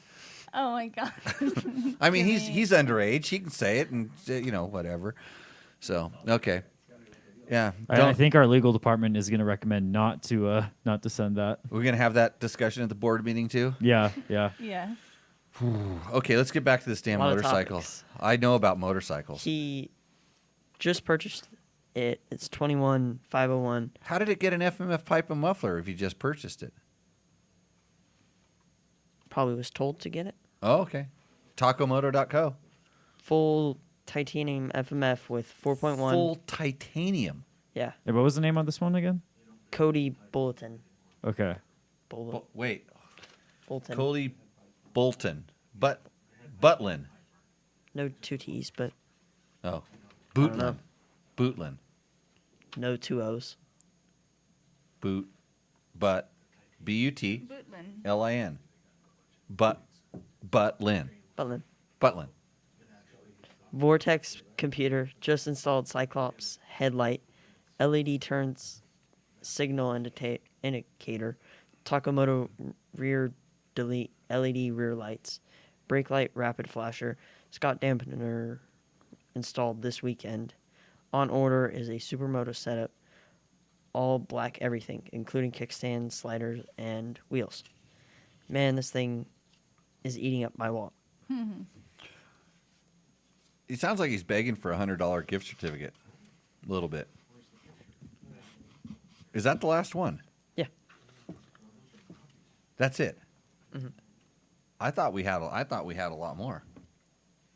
Matt's kind of cutting, being a little limiting. Well, we do 5 Well, every week, Yeah, we do 5. every show. Oh, only 5. Yeah, unless there's a video submission, then we'll do 6. Like we've done 6 Oh, before. Okay. No, we got to pace ourselves here. I thought we got a ton of them. We got more. Yeah. Oh yeah, I know this. Okay, just checking. It seemed like there were a lot of white ones in this segment. There was. Actually, I didn't see any Yamahas or Hondas. Or Well, I like the Scott's damper. you do? Yes. Yeah, that's a good mod. That's a really good I've never mod. met a Scott stamper didn't like the motorcycle it went on, Yes. and I've said that for a long time. Trevor Hunter's the only person that disagrees with me on that because he likes GPRs, but he gets them for free. And the FMF pipe is nice, but a lot of them have had FMF pipes tonight. Yeah, The wheels on the tires on this are better.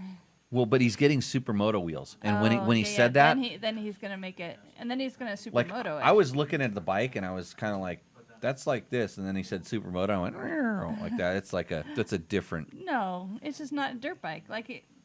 It's like the This is Jimmy. Is this a Rooster Moto? And I quote, Logan, I yes. don't judge from you. I don't judge, except for in Rooster Endo segment. Then I'm full of it. Yeah. Yeah, full judging. Yeah. Oh yeah, that's what I told you. I Is don't this remember. Rooster Endo dirt bike only? Rooster that's Endo what it seems dirt like. bikes. Yeah. Because it should be Rooster Endo. This We're is a a cool bike, no matter motorcycle what. podcast. It's a motorcycle podcast. Motorcycle and motorcycle related products. There we go. So these are good. Like these guys are putting nice stuff into their bike. They are. And No, they're. Hey, I don't judge. I know a tiebreaker. Oh, a tiebreaker. Okay, here we go. Has any one of these guys taken our class? Because that best modification for your bike Is a better rider. is a better rider. Right. Amazing, Heather. That's has anybody been in the class?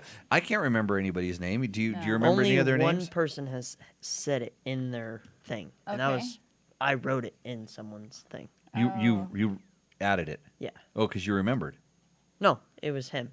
Oh, So- it's Jimmy's bike. Oh, it was your dad's bike. Yeah, he sent one in, and I went. Did his bike roost or endo? very far endo? Oh, really? It went ATC right there. Oh, the No, mom, it was the mom car. graphics. It was the graphics kit. Oh, I don't remember. Yeah. It's like these bikes are just like tear off, just like this, and then on to the next one. Just show me another one. I can't wait for. Has anybody else submitted a Husaberg 570? No, but someone said a Husatard once, and that was the Oh, best thing. that you call it a Husapig or something like that. No, it was a didn't you? Husatard, and I loved it. I thought it was roosting. Yeah, no, it wasn't.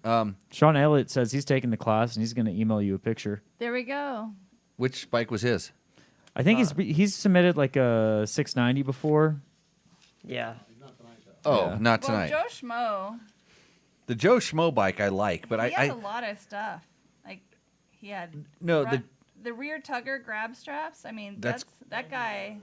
yeah, and his bike honestly is a little beat up. And then but now we're 2 for 2. Now we've picked 2 KTM. It was the other one a 2-stroke, right? Yes. Yeah. Yeah, now we're picking kind of beat up KTM 2-stroke. So we're just going to get flooded with those. And one of these days I'm going to pick a nice Super Sano bike like this, but we haven't decided where this thing goes We don't have anything. to pin it with. Yeah. Can we just can we just there should be. can we just Just throw it hold up and it. wherever it Well, Well, lands? here, I can. Yeah, I'm a producer who's prepared. I bought those, by the way. I bought 250 Yeah. pins on Amazon. I need to craft your board a little bit better. Oh, you should talk to Sorry, Logan Logan. about this because it's a. You know what? This bike is a roost. I'm giving it a roost. Give it a roost. Yeah, we're just gonna finish off on a high Well, note. the roost is up here, so you want to put No, it it isn't. here. Anything On the side of north roost? of the dinosaur Oh, is a roosting. roost. So, Okay. and then I'm really troubled right now because I mean I could get in an argument because maybe the other one that I put down here might have been better than this one, and those guys might get in an Yeah. argument on the thing, and So who Dave gets Black $100? Dave Black says my girlfriend calls it the Husabusa. Yeah, Husabusa. That's like Hayabusa. Yeah, like Hayabusa. it's so yeah. fast. It's like a Hayabusa. The black one gets it. Who's Okay. Is that Joe Schmo? Is it Joe Schmo? I think it was Joe Schmo that had the 200. Yeah, the 200 gets it. Yeah. Yeah. The 200. Joe Schmo gets Yep. gets our taco motor certificate Joe this Schmo. time. I'll reach out to him. Yeah, that's awesome. I mean, that guy uses his motorcycle. He's got a lot of good stuff on. Actually, a lot of the guys, and I mean, I'm gonna look right past the steg pegs because he's old. At least he made an excuse for it, right? Mm-hmm. If a pivot peg bike ever wins, then I've just gone off the deep end, and then anything I say here doesn't Then make any you're sense. old. Oh yeah, well no, old pivot pegs are just I don't know. It's my product. It doesn't work for me. Yeah. I mean, some people probably think that flex bars are for old men, and they're right because I'm old and I have flex bars. So let's go race. I don't race anymore. What's the next? We got it. What do you? We have unboxing. Oh. Okay. We got an unboxing. Yeah. So the other thing, because Logan came to me and said we can make this show get 8 million views if we just start unboxing like that little kid on the internet. Oh yeah, yeah. So Logan's gonna do his best. Do we need to say ooh and ah and oh? Well, we should pretend like Wow. we're the older, smarter people. Wow. Wow. Yeah. Wow. Wow. you know what? So who? Wow. Who? Your partner from Rebel. We're gonna take down this Yes. board now, so you can actually just take it and throw it. Sean Elliott really did just email me though. He really did just email me a picture. Oh, cool. Oh, there you go. Yeah. Awesome. Oh, I remember Sean. Yeah. Yeah, here, I'll download it so I can share it with the chat. Yeah. So yeah, Sean is a fan of the show. Sean, he was up at the Tour Tech rally, right? Yeah. Yeah, I think I had to jumpstart his bike or fix his bike, or I told him his bike was horrible. I don't remember what I did. Yeah, I do it live in person too, by the way. I don't judge. Did you open the taco? We got a Tacosaurus Rex to go up against the So Jen Zip Richmond gave us the There's other the one. image. Is this some assembly required, or it's all? This is from a Gen 2. Oh, another. really? There must be something with gens and tacos. Tacosauruses. Taco. This is the most awesome thing here because what if they get in a taco fight? The The Tacosaurus Rex is gone. Tacosaurus Rex might. So you didn't, now unboxing, you're supposed to like show the box and talk about how it's packaged and oh, it's really cool and look, they do this and wow, look, it says BPA free. I don't know. It unboxes like a hinge box, I guess. I'm more worried about. I'm looking at the picture. It says taco. Does it say tacos not included any place on that box? Because I'm pretty pissed off right now that no tacos. Awesome. And no Family styled no guacamole. taco. She No, actually included taco shells, but those didn't make it. They didn't make it it. out. What, you guys like had a little tortilla chips on the way over? Delivery fee. Yeah. So thank you very much for the Tacosaurus Rex. Yes, Perfect thank you. for ice cream tacos. Ice cream tacos. Yeah. Oh Wow. man, Heather, why don't I have Choco taco. why don't I have ice cream tacos in front of me right now? Yeah. Should get the Raptor next. So you're gonna put Ricky Brabeck in the back of that Tyrannosaurus Tacosaurus, A Ricky Brabeck, like little miniature Ricky yeah. Brabeck? Little Probably Ricky. should. Little Ricky. Yeah. So hey, you know what I got for Christmas, Heather? You know what What? you got me for Christmas? I got you a barbecue. Yeah, no, you got me a Fuck You Racing I beanie. did. Yes, I did get you a Fuck You Racing beanie. Beanie, super awesome, And and they I showed up. Thank you, Thank you. thank you, Jerry. Yeah, thank you, Jerry. Jerry does a lot of our logo graphics designs. Check out fuckyouracing.com, and if you want to get a really cool shirt. Ricky Brabeck also has some super awesome shirts. The Americans Have Landed Very much. T-shirts. I shared that on some of my social media platforms today. So grab those to support Ricky and the American effort over in Dakar, which will start on the 1st. A good friend of mine. Some guy I know, Jesse Ziegler. Jesse Ziegler. His and- show is actually really and good. Quinn Cody. No, it's Quinn, not. they It's do- not. It's not They even do close. a good job. It's not even close to the I awesomeness. listen to it on my way to work. It's not as good as Tech Talk Taco Tuesday, but I'm just, because I like to help the little guys out. They do a podcast about the Dakar, which will start in a few days. Do they have their first episode they have up? their first episode, yes. it's their out. preview episode Their up? preview episode. So if you're a Dakar fan, you want to get a kind of a breakdown on what happens every day. They literally get up super early in the morning. They nearly get divorced every morning from their wives, evidently. I don't know how that works because my wife lets me do pretty awesome stuff all the time. But they kind of break down what happened on the day's stage and give you the results, and they have cool interviews, and they're even going to talk to me, they said. They're going to let me come on their show. I'll just promote. They did last year, too. I'm going to promote like hell. I'm going to talk about all the stuff that I do. Tech Talk Taco Tuesday. I'm just going to keep saying it. Right, Logan? What do you? Yes. What do you got? I see you get confused on your phone. I saw Matt start dying laughing, and then George post something. So Yeah, well, Logan should not. did your repeat that. did your girlfriends start texting you again, or you don't have a girlfriend? no. Currently, not having a girlfriend. Just remember, send nudes. That just it takes all the. Don't do what it Jimmy ta- says. It takes. Do not do what it, Jimmy it'll says. take Please all don't. the. It'll take all the mystery away. Then all of a sudden you just know what you're You getting are into. so wrong. That's what I do when somebody tries to sell me a motorcycle. I say, send me some nudes of it because I want to know. I want to know what I'm You want getting to into. know what the bike looks like stripped down? Yeah, I Well, want. he has a retired stripper. That's right. I'm a retired Yeah. stripper. Yeah, Yeah, stripped that's down. right. I don't want to know how Strip many down. nudes you've had to send. Yeah, All the grinders and grinders and the bumbles and What is Bumbles. Grinder? dating app. It's a secret. secret. Yeah. Secrets. Secret. Yeah. Okay, so I want to move on. Bill Hall has a question. Yeah. So he says, I know what he says. You know how I know? Because I printed it out on paper. You kids should try to kill a few trees and Did- use some toxic chemicals embedded into this pulp that used to be a tree. but did you know what was super funny that George said?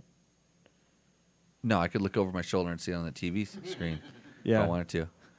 Didn't get that from the pulp. Oh, yeah. I just Googled taco sore ass Rex to the post link, but you don't want to see the search results. Yeah. That showed nudes. Taco sore ass? Yeah. Yeah. And now it's just pictures of Jimmy. Oh no. Hey, I'm sure that, since now we're in these millions of years, there's somebody out there right now that's like doing some Photoshop work, and they're pasting my head on this, and they're having a taco coming out of its, whatever. Oh, we Yeah. have the technology to do this. I could do Yeah. this. In You 10 don't have minutes. time. You've got to work on the Jimmy Lewis offroad.com Online school, online school, which will is going to be game changing. game changing, Yeah. debuting any day now. I was literally researching what's available right now, and they got nothing on what we're going to come out with. Right. Cool. We're way ahead of the curve. Yes. Okay, Logan, what does Bill say? I see that Jimmy likes the flex bars, but what about the Twisted Engineering carbon fiber bars? Much lighter. How does Jimmy rate them as far as performance? Keep going. That was the question. No, there's If- more. Oh. If this question interferes with a flex bar sponsor, can he/you answer back by email? Bill, I have been supported by Fast Company Flex Bars for a long time. Actually, I was one of the first people that actually, in the media, because they debuted them to the media, that actually gave them a fair shake. I rode them, and the first thing that everybody said about the Flex Bars was that they were heavy, and they were. And they're a little bit lighter than they were, but they are heavy. You're right about this. I've used the Twisted Engineering bars on some different test bikes back in the day at Dirt Rider, and they had different levels of flex.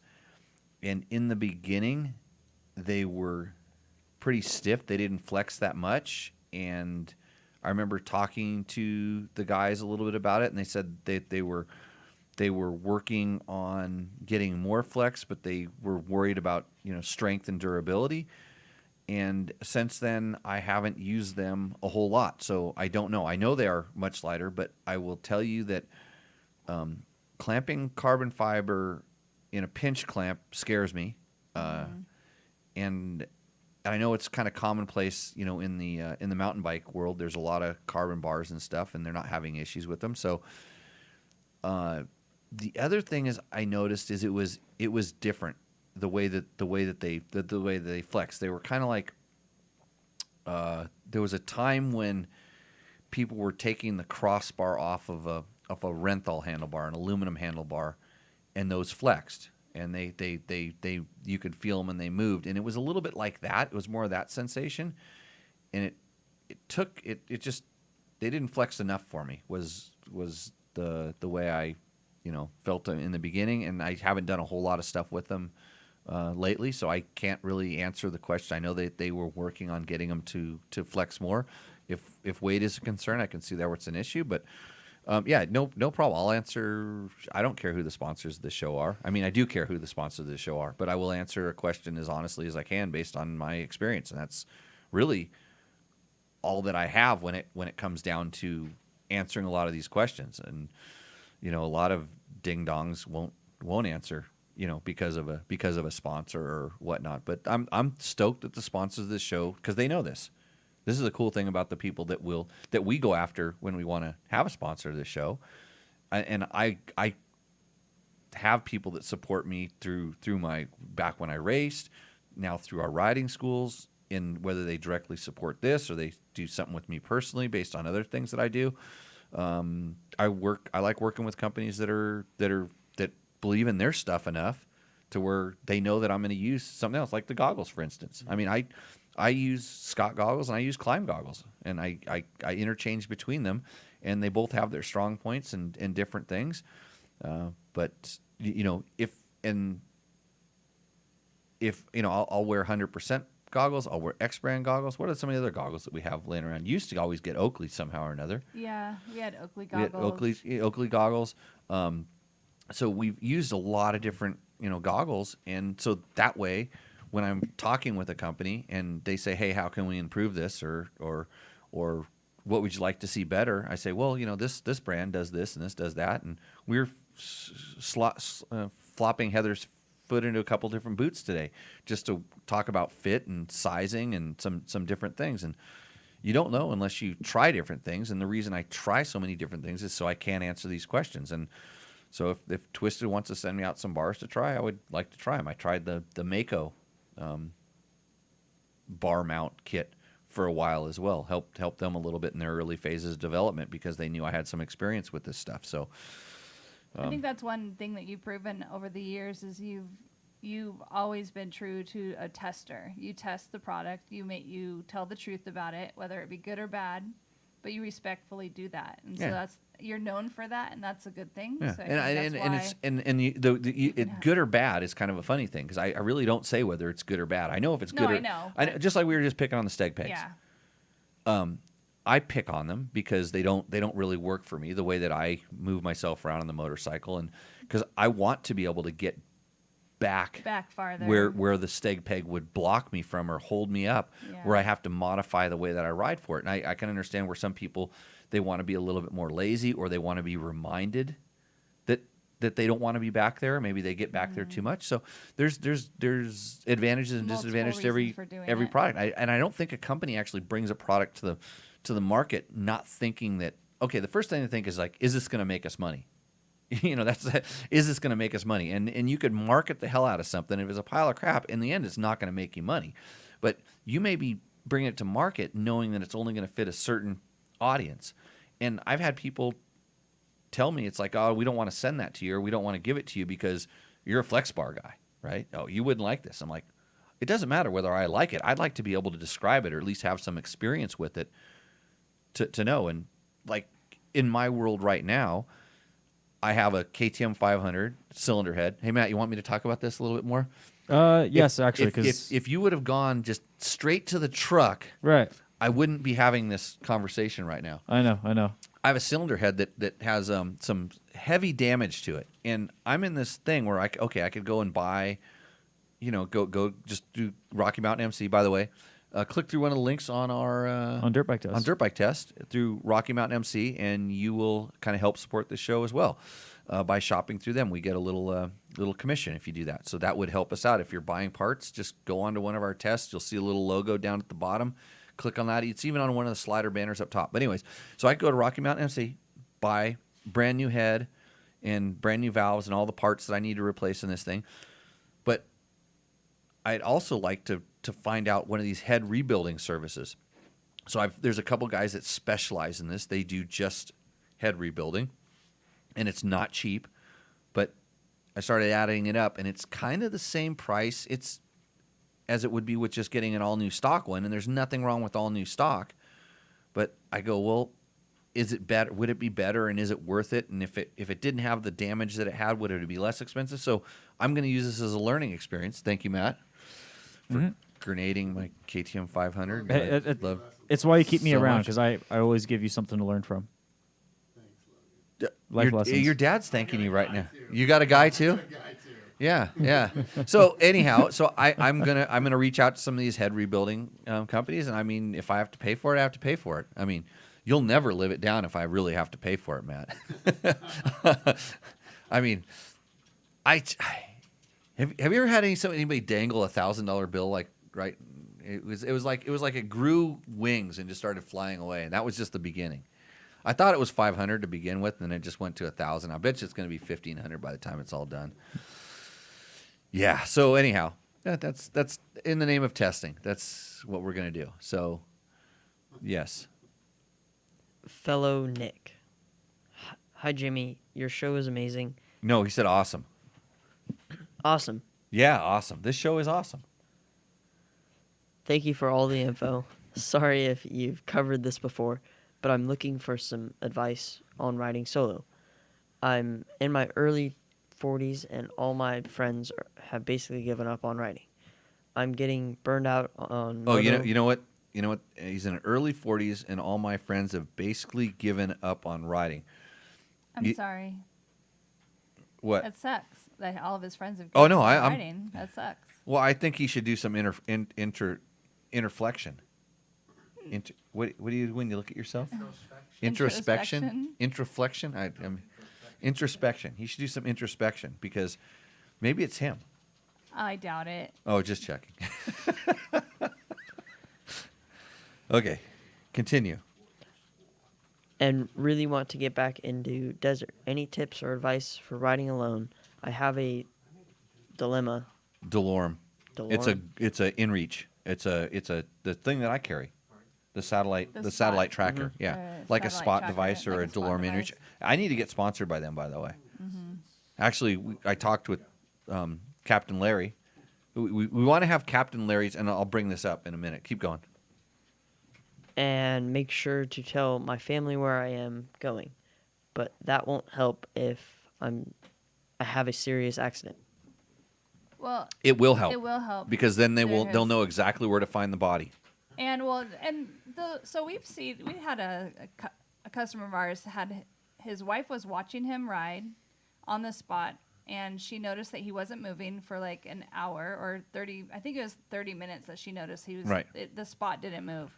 So she called all of her friends, and they knew where he was, who had seen his spot, and went out there, and he had a broken back, and he was stuck under the bike. So they saved his life just because she was paying attention.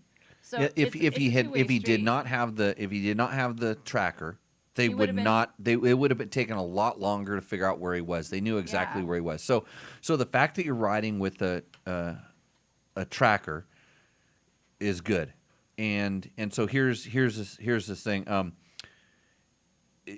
Couple things like the ability to find people to ride with is so easy these days because of social media and stuff like that. And I think if you start joining some of these groups based on the type of riding you do in your location, for instance, like I know that this show kind of goes out to some of the different groups like SoCal Dual Sport Riders, and even if you reach out to like the EXC Performance Group and say, hey.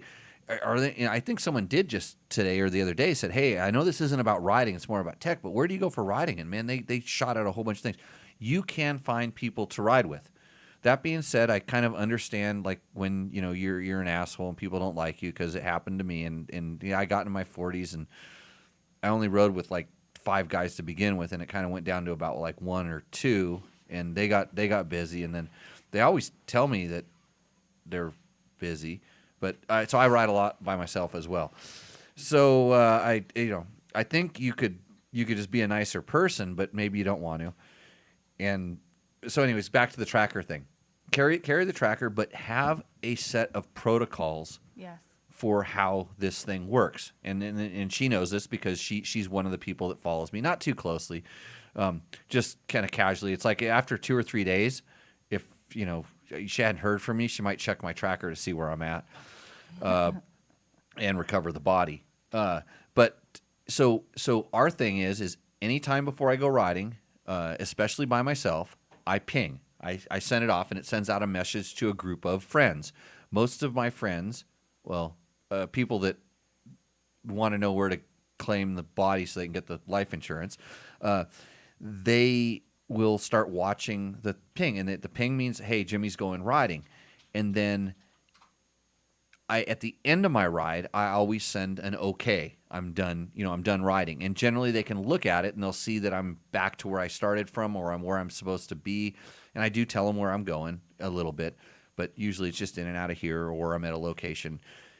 But the rule is, if at any time I'm going to be stopped for more than 15 minutes, I have to send an okay. Like if I'm in the middle of nowhere and we decide to sit down and have lunch today, you notice today we never really sat for more than 15 minutes. Correct.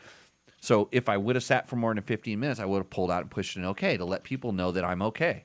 Mm-hmm. Because if it stops moving and they're watching, usually your friends they're working on the computer and stuff, and they just have the screen up there and they check it every once in a while. All of a sudden it's just pinging in the same spot, or some of the devices, depending on what they are, they just don't update when they don't move. So you have a way of doing this, but I send the okay to let them know, hey, I'm okay. But then you also have another. There's usually 3 custom messages you could do. You have another one that I ping haven't had to do it in a long time, but it's like, let's say I get a flat tire. Usually if it's a flat tire, I just hit the okay because I know I'm going to change it. I'm going to be good. But let's say chain breaks and I don't have a master, and like I can't fix it. At that point, it's like you make the decision. Hey, I'm delayed, something's wrong. And we have the second button that means I'm stopped. It's not critical. You can come and get me. You can kind of come and get me tomorrow. Watch later. I'm delayed. I'm slowed down. And there's that level. And then the third level is I'm going to need help. You should contact the main person, which is generally her. Because she can talk, she'll know where I'm at, and she'll know who the key contacts are, who somebody else she can call, because they got to come. They're gonna have to come and get me. So level 3 is, hey, maybe I broke my arm and it's not life threatening, but you're gonna have to come and get me. And there's this, and then there's the emergency button on those units that you push, and she doesn't get a call. It goes straight to the response units. That's like, this is life or death, because at that point, I'm not going to push her because that's not her specialty, and it's not my friend's specialty.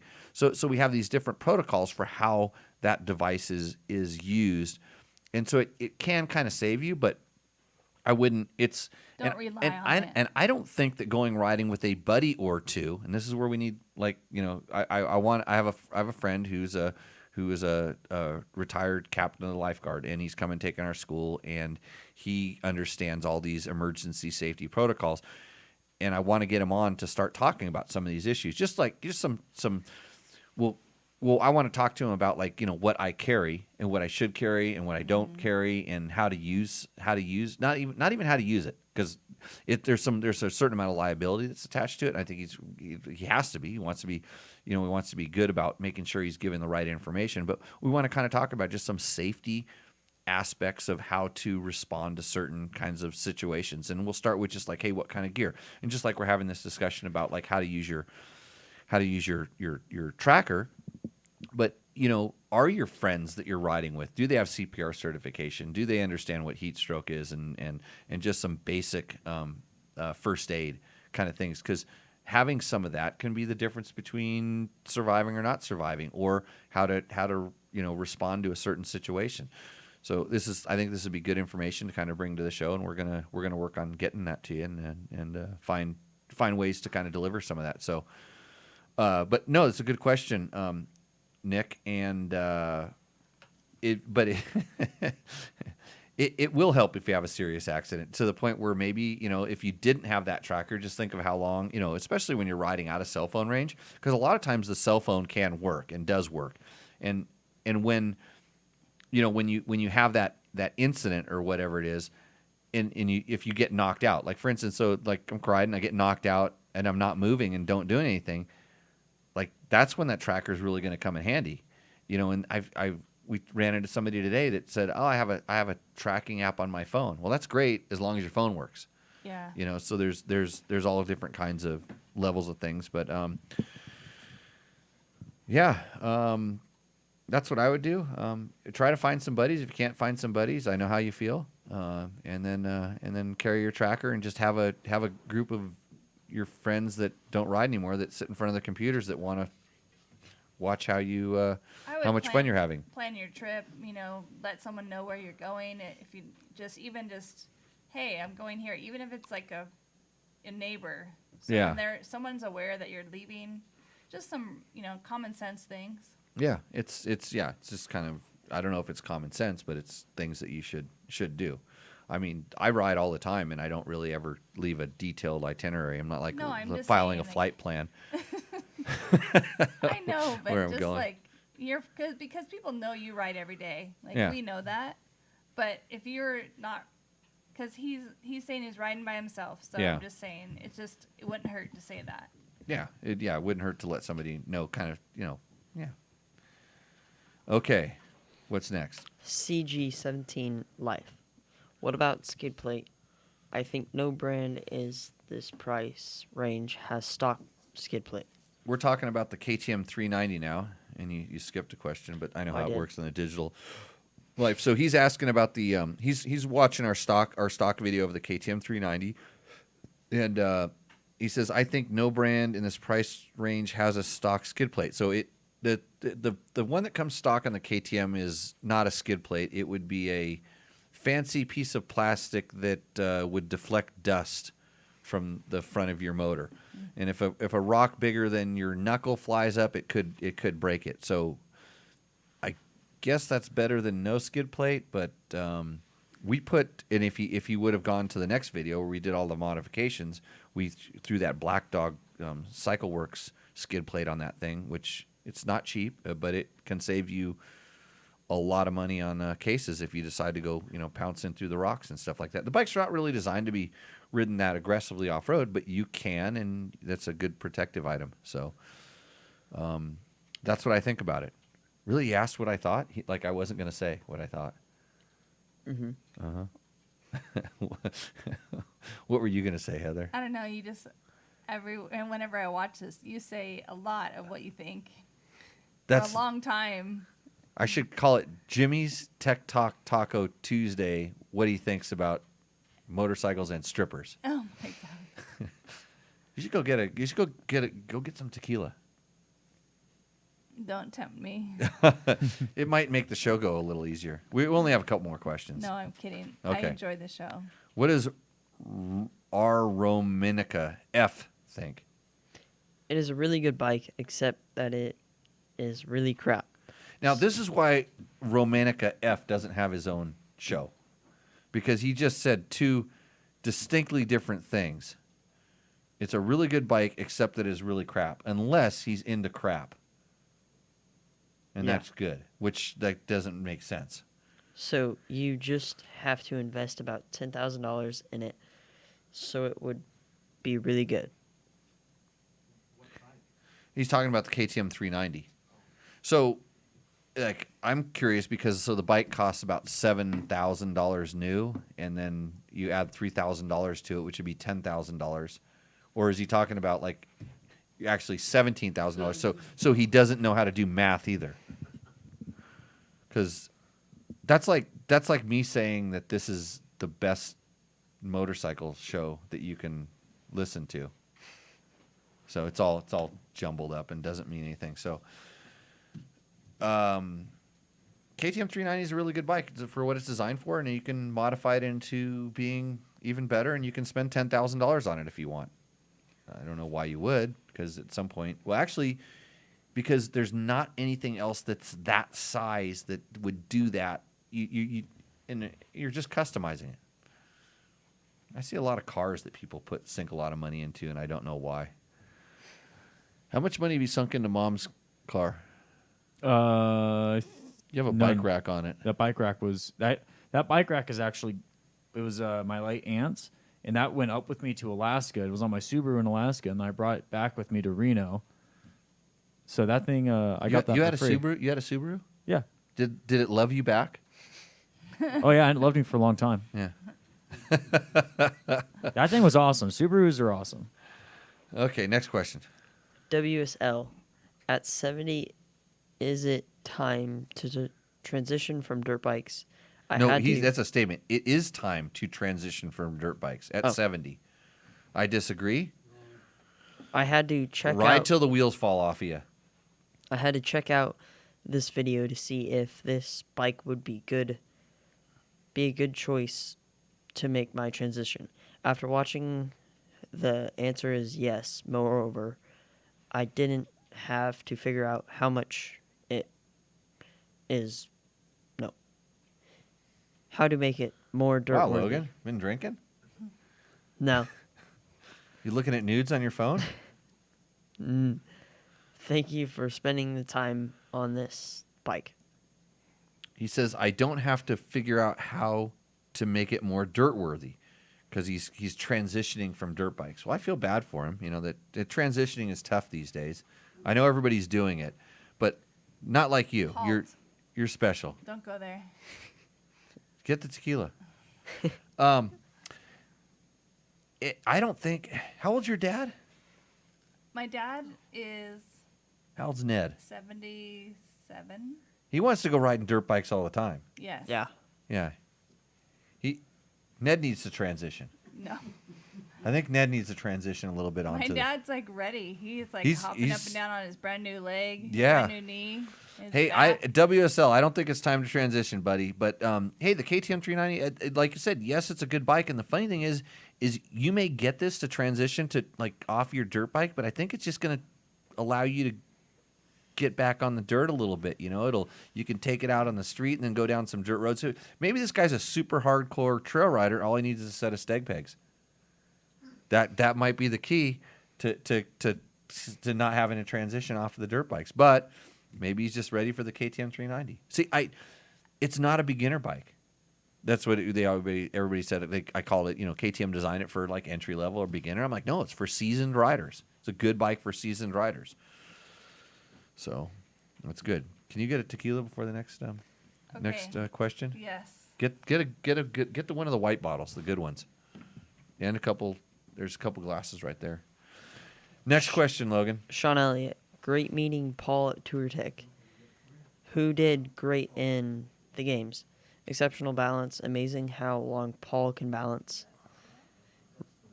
Really nice watching. Very relevant, stay balanced, less effort. So thanks, Sean, for pointing out that Paul is a better rider than me. I'm really having to, bite the bullet on this one. But Paul runs Cispus Cycles off-road training. They are our Pacific Northwest affiliate. So if you want to do some training, go see Paul. Paul was on the show a couple weeks ago. It was awesome having him here. Paul's awesome. I love Paul. Yeah, so he's going to be back out here because he's training to go to Dakar in 2023. So he will probably, we'll definitely talk about some of the efforts to support Paul because he's a hardworking dude and he's trying to live the dream. And living the dream is expensive. So they've got a team of American riders that are trying to go over and do Moto next year, which will be super awesome. So, yeah, Sean, Paul, it was really kind of cool when I ran into Paul because I knew him from his racing, and it was really cool to run into him up there a couple of years at TourTech, and it was awesome to talk to somebody who really kind of understood the fundamentals of riding. You know, the things that are really important, because he got a really. You're as good as Johnny Campbell at that, by the way. Yeah. Lucky it wasn't the black bottle there. George would have cried. Oh my gosh, sorry. Yeah, and you got the big one too. Here, just slide that thing over here. Tonight we're drinking, by the way. The show could be brought to you by Clase Azul. Bad part is I spilled it on the Power outlet. that power outlet. Oh, well, you might have to lick it clean. Clase Azul is what Heather just spilled all over the power outlet. So don't touch that, Logan. You're not old enough. But anyways, yeah, good times. See, get we. Faster than I thought. Yeah. Uh, Okay, next question. Marjorie. Marjorie. Marjorie. Yeah, Majoni. Just checking in to see if you've had time to consider our offer to create an article for your website, dirtbiketest.com. Again, it will consist of timely, original, and well-written content created specifically for your readers. Well, if it was a bot, it would read it better than this, wouldn't you think? I'm gonna get a Logan bot. Let me try this sentence 'Kay. again. It will consist of timely, original, and well-written content created specifically for your readers. That's already what's on it. That's what I just said. No, that's already what's on Dirt Bike Test. Well, I know, but they're going to give it to me for free. Keep reading. Through the articles will reference our client. It Though the articles will reference our client. How's school doing these days, Logan? Jimmy, be nice. It's hard to not read very on good. his like phone. It's too it's dark. It's No, he has the scratched. privacy screen, so Yeah. he can Oh. listen to this. These kids, they got you. He's got you out thunk already. That's the privacy screen. If you look Okay. at it square, you can see it. But he goes, "Look, teacher, I'm not reading." It never shows it square to him. He's like, "It's not even turned on." As he's like looking at nudes from his girlfriends. So, Oh boy. though the article will reference our client, it is also 100% up to you to decide when it is ready. ready for publishing. Good, we can do Good this job. together. There you go, Logan. It's the glass she just poured me. What do you think their article will talk about? Just guess. T-shirts. T-shirts, Wasn't that? gambling, Oh, gambling sites, Huh. gambling websites, yeah, or tobacco products. Once it's posted, we'll pay you via PayPal as a way of saying thank you for your time and effort. I'm going to get you her email, and you need to reach out to her. We need to do this segment. oh, we already have. We have? I thought Where you called up the people that want to sell the us stuff? T-shirt peoples. Did we have this recorded? We did like a test session. Oh, we did a test Oh. session. Yeah. We need to do this. Where I pretended to be like Yeah. yeah, I was the t-shirt Yeah, guy. yeah. Yeah. Shh. Because we thoroughly I want to have tested Logan it. be my marketing guy and call up these people and just ask them really dumb questions. Speaking of Logan being a marketing guy, how did your speech go with the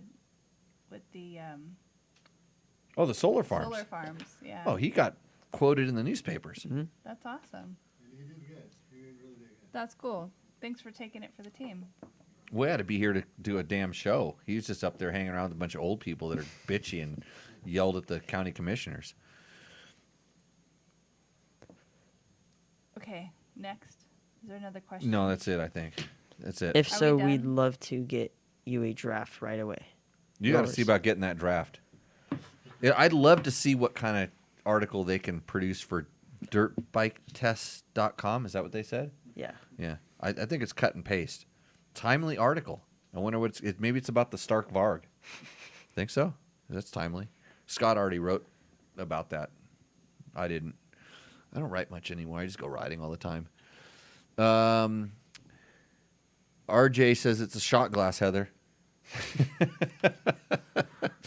Do you have any other Sorry. No, just a bunch of just comments and just general comments? yeah, the chat was fun. I was jumping in on my personal thing Yeah. here. There were some good comments tonight. Hey, if you're wondering how you can watch this show, view this show, see what we're doing here live, we're on YouTube. We are on Facebook. We're all over the place. And when we do this, you can jump into the chat. Sometimes Matt throws the chat up in the top corner of the box. So if you're watching this now on the tubes of you or wherever, you'll see that up there, and you can see what everybody's saying about me. We only let the comments that are about me up there, right? Yep. Well, only the ones that make fun of you. Only make fun of me. Which San Felipe, Bob, and George took turns being really good at that. They destroyed I'm me sure they tonight. did. Yeah, I'm glad I wasn't watching that tonight. I was more focused on Logan's reading. We're going to have a little after school. You did fine, Logan. Well, I haven't been in school for a week. That's all. So- It only takes a week. Yeah. Like that whole year of COVID was bad. Yeah. If I read like that, somebody would take me out back with a Although big stick and just like it is whip hard me. to read people's Yeah. texts because people don't use proper grammar in the text messaging or proper. Oh, I promise you that some of the stuff he has to read It's is hard. horrible, and that's Yes. why he paraphrases a lot of it Yes, sometimes. it's But hard. sometimes he misses out some of the key words, and then I have to step in, and it's amazing that I pay attention at all. Heather, tell funny Jimmy stories. Like, don't does he have- still have restless motorcycle racer syndrome when he sleeps? I don't know. She's taking the fifth on that one. Yeah, like who's that from? San Felipe Bob? George. Oh, George. George wants to know. Oh, you know who RJH was? That was Roger Hurd. Remember Roger? Oh yeah, yeah. Yeah. That's Yeah. cool. Well, sorry. Thanks, Roger. I know it's a glass. I'm just not good at pouring into the glass. Yeah, you're one to talk, buddy. We should have a contest. So, yeah, I really liked racing against Roger. He was always pushing me. My bike was always, I guess it was always a cheater, is what they always said.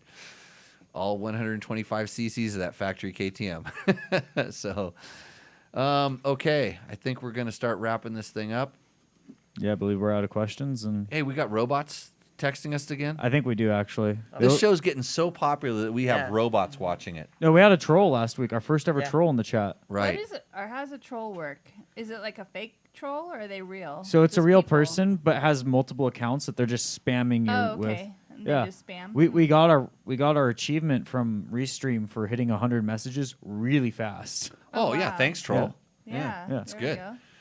Yeah, it's always Someone in a dungeon in like Yeah. some other country. He's Yeah. probably in his mother's basement. Yeah. Just yeah. Logan. Don't do this. Oh, he doesn't have a basement, so I guess we're safe there. Right.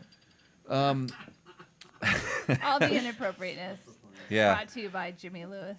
Yeah. Hey. So again, Thank you thanks very much. to our sponsors. I'd like to thank Climb, Taco Moto, Yamaha, Scott Sports, DDC, Trail Tech, Bulletproof Designs. I'd also like to thank Kenda.